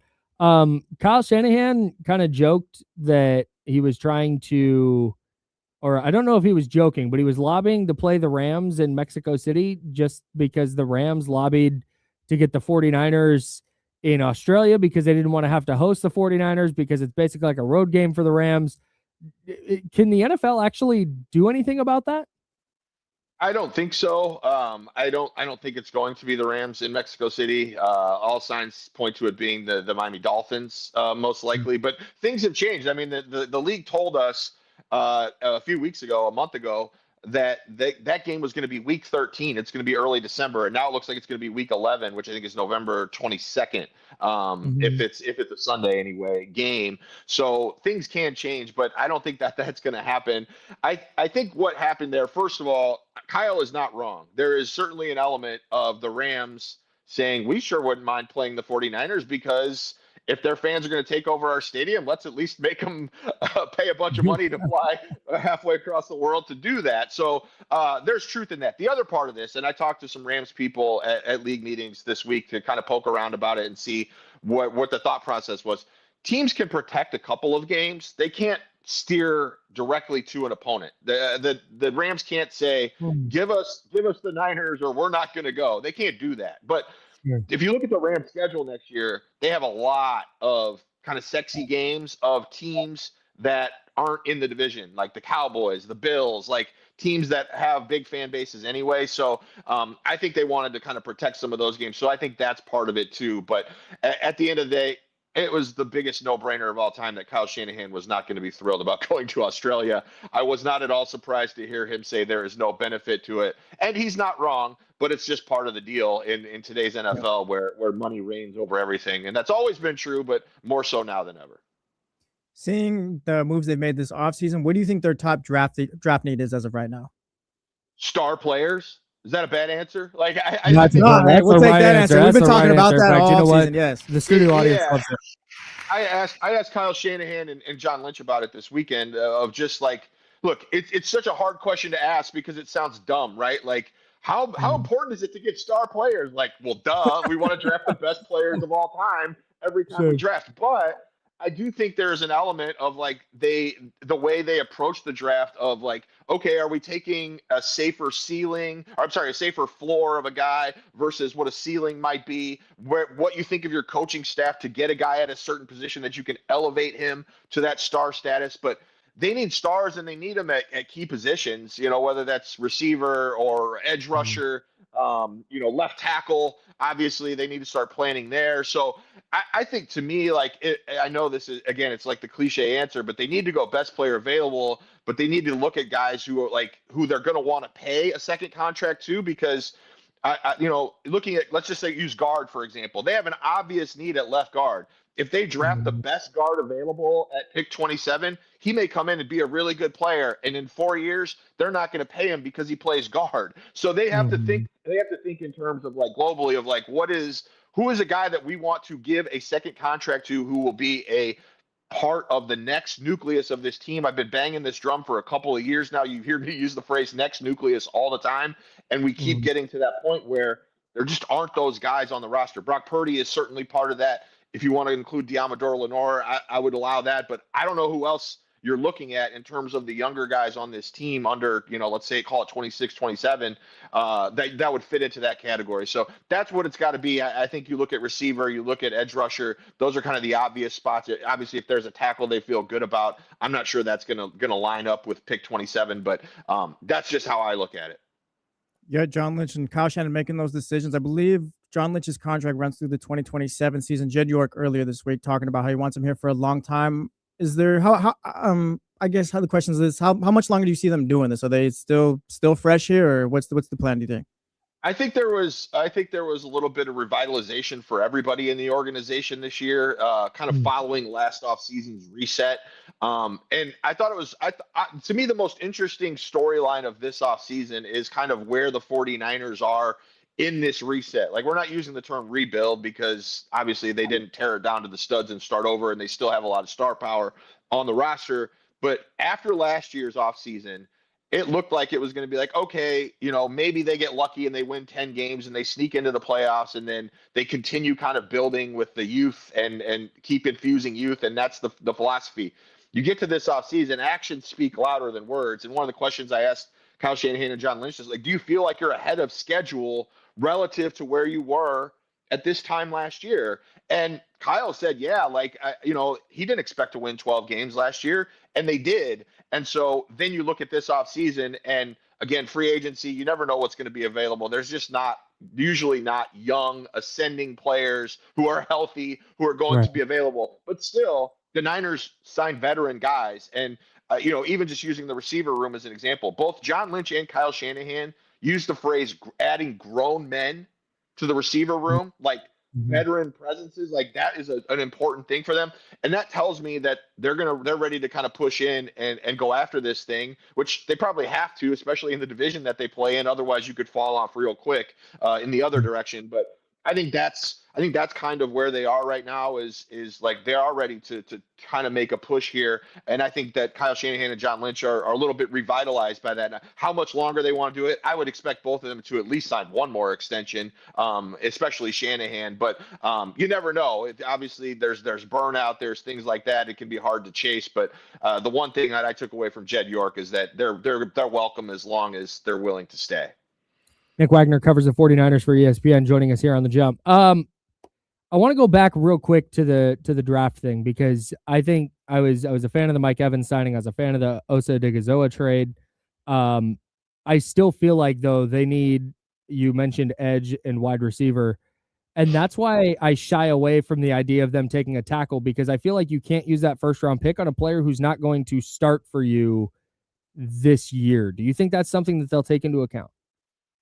Yes and no. I think in a perfect world, I'm giving you all of the fence riding answers, all of them today. That's my thing. No, I think in an ideal world, you find a guy like Alabama's Jaden Proctor, right, who probably could play left guard for a year or two and then kick out to tackle, but that guy's probably not going to be there, right? So, that's kind of the ideal world. But yeah, I think, to your point, drafting a tackle at 27, they're not going to do that unless they think it's definitely their left tackle of the future, or even their right tackle, because Colton McKivitz is going to be, his contract situation is going to be a thing again as soon as next off season. So unless they're absolutely sure, I don't think they're going to do that. And they have shown no willingness to do that outside of 2018, taking Mike McGlinchey in the first round. I think the only other offensive lineman they've taken relatively early was Aaron Banks, a guard that they took in the second round in this whole regime. So, I think they are. I don't want to sit here and say they're going to prioritize someone who can contribute right away, but I definitely think that if it's somewhat similar, and it's like, who's the guy who can give us that impact, but also be potentially a star, back to Jesse's question, like who could potentially be a star long term, they're going to lean in that direction, as opposed to, we'll take a tackle and sit him for a couple of years. It's hard for me to envision that scenario. And again, unless someone that falls that they think is just kind of a cut above those other positions. Nick Wagoner, he's one of the best on the 49ers beat, covers the 49ers for ESPN, and kind enough to spend part of his morning with us. Nick, we appreciate you so much, and we'll talk to you soon, man. You got it, guys. Take it easy. Appreciate you, Nick. Nick Wagoner, at @NWagoner on Twitter. Good conversation. Yeah, man, he's the best. I love that guy. I know. He's a good guy. It's the homie. Yesterday, I'm like, should we talk to someone in the media? Because there's not like a lot going on. Kings don't play. Kings have been off for a couple of days. Like, yeah, maybe I can text Nick Wagoner. It's like, oh yeah, that's cool. He's like, yeah, but I always feel nervous hitting him up. Like, aren't you guys friends? Yeah, he's the homie, like, for sure. But also, like, he's a busy guy. Like, he's got a lot going on. And then here I am, just like, hey, you want to be on my radio show? I just feel weird about it. I get it. I guess. I don't know. I was like, you guys are friends, aren't you? Like, it's fine. But I just feel like I don't want to. Like, it's the same thing when I text you, like, hey, can you do your timesheet? Yeah. I'm like, oh, that's fine. Like, sometimes I Jesse. forget. No, I feel bad when you do. It's like, I forgot. No, it's like, I gotta bother Jesse. Like, I don't want to do that. No, it's all good. I don't know, man. It just, I thought that was funny. We're learning things about Kyle Madson today. He empathizes with every movie ever made. So if there's a feeling, he's gonna feel it. Yes. Yeah, man. That's how I am. It was like last year when the Mets beat the Brewers in Milwaukee. It was a game 5. Maybe that they beat them. The Mets, the Brewers suffered just a crushing home playoff loss. Mm-hmm. And I was like, man, I feel bad for every fan in that stadium because I've been in stadiums for crushing playoff losses. And I just felt for them. Like I just, every Brewers fan in that stadium left there and like their night was ruined. Yeah. Because they were going to win. Like they were, I forget the exact circumstance, but they were winning that game, in full control of that game. It was late. It was like the 8th or 9th inning. They were in full control. And you're going like, man, I'm going to leave here. We got a party to go to after this. Like, oh, this is going to be the best. And then you just lose. And it's like, all right, I'm done today. I got to wake up tomorrow and that pit's still going to be in your stomach because you didn't get to experience the excitement. Like, I just feel that. And I felt bad for them. See, you ever see that James Franco meme where it's like his first time or whatever? Oh, yeah. That's from the Buster Scruggs. The Ballad of Buster Scruggs. Yeah, it's kind of like you empathize, and I'm like, oh, first time? You'll be all right. Pick yourself up. It happens. Like, no, and it's not like, why I feel so bad. Like, why did that have to happen to them? Because on the other side, like, man, what a cool thing to be a Mets fan. Yeah. If you're at a watch party for the Mets game, or you're a Mets fan in the building, and all of a sudden you win, that's like an elation that like you just don't get from anything else. And I totally understand that. But yeah, I'm not like, wow, I hope they never have to experience that again. It's just that part of me that is like, what an insane thing that just happened. What a cool sports thing. There's part of me that goes like, oh God, those poor fans. Because I've been there. And then there's me. Better you than me, pal. I was in Candlestick when the Niners lost to the Giants in the 2012 season, January of 2013 NFC title game, the Kyle Williams game. Yeah. I was in the stands for that. And I just remember that entire game. It's like, man, the Niners are the better team. Like, oh my God, they're going to go to the Super Bowl. Like, oh my God, this is so crazy. And then just all of a sudden they lost. And it was like bang, bang. Like Kyle Williams fumbles, Giants get a few yards, kick goes up, it's through. Kid in front of me, two Giants fans sitting in front of me goes, we're going to Indy, baby. And it was just, dude, I still remember it. And then I didn't say a word on the way home. Mm-hmm. Like it just hung with me. Like, I don't want to ever experience that again. I don't want anybody to experience that. I don't want to experience it. I don't care if Joe Schmo's got to experience it. Like, that's fine. That's not my problem. My season ended in September. Yeah, man. I guess. You also hate the Niners, though.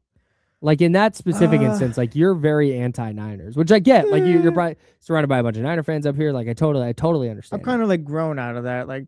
Like now we talk about the Niners. Sure, it's part of your job. Yeah, so I've kind of grown out of that, but yeah.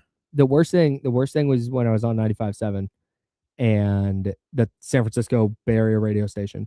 And every caller there is like TC, who calls into this station, who it's just, the Niners lose. It's fire Kyle Shanahan. He's a fraud. For the longest time, it was he has a losing record in the regular season because they were so bad his first couple of years.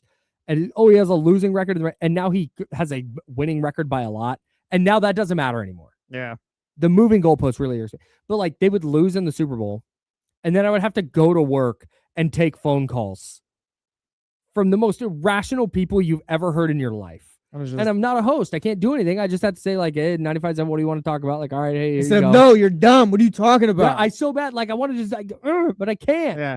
I just got to wear it. That's tough. Especially the way they lost the Super Bowl against the Chiefs the first time. Yeah, being a sports fan is all pain, man. And the second time. It's 99% pain, 1% success. Yeah, I was at 95.7 for both of those, huh? Oh, no. I was here for the second one. Because that was January of 24 and I had COVID. Oh, even better. Yeah, and I didn't do the show the Monday after. Double whammy. Sick. Yeah. Yeah, man. Yeah, I woke up that morning, tested positive for COVID. Like, hey, everybody who was at our pre-Super Bowl party, get tested. Everybody at the Super Bowl party, I'm not coming. All right. That's Jesse Tapia. I'm Kyle Madson. This has been The Jump. Our good buddy, Rich Eisen. Rich, call me back. He's our favorite coworker. The Rich Eisen Show is next. Then if you missed anything on The Jump Rewind from noon to 2, leading right into D-Lo and KC from 2 to 6 right here on Sacramento Sports Center, ESPN 1320. Until tomorrow at 7. Drink water. Be nice, people. Blue.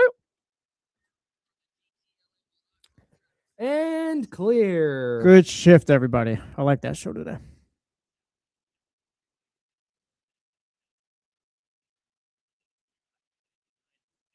Yeah, we'll see all you guys this afternoon. Make sure you're tapped in D'Lo and KC. Hit the thumbs up before you leave too, please. Yeah, appreciate you guys. Thank you. Yeah, appreciate you tapping in every day, Madrid. Later, Spencer. Appreciate you, Jess, Norm, Dad, Tom, Kyron. Appreciate you all. I will see you guys later. I will see you guys tomorrow. Happy Wednesday.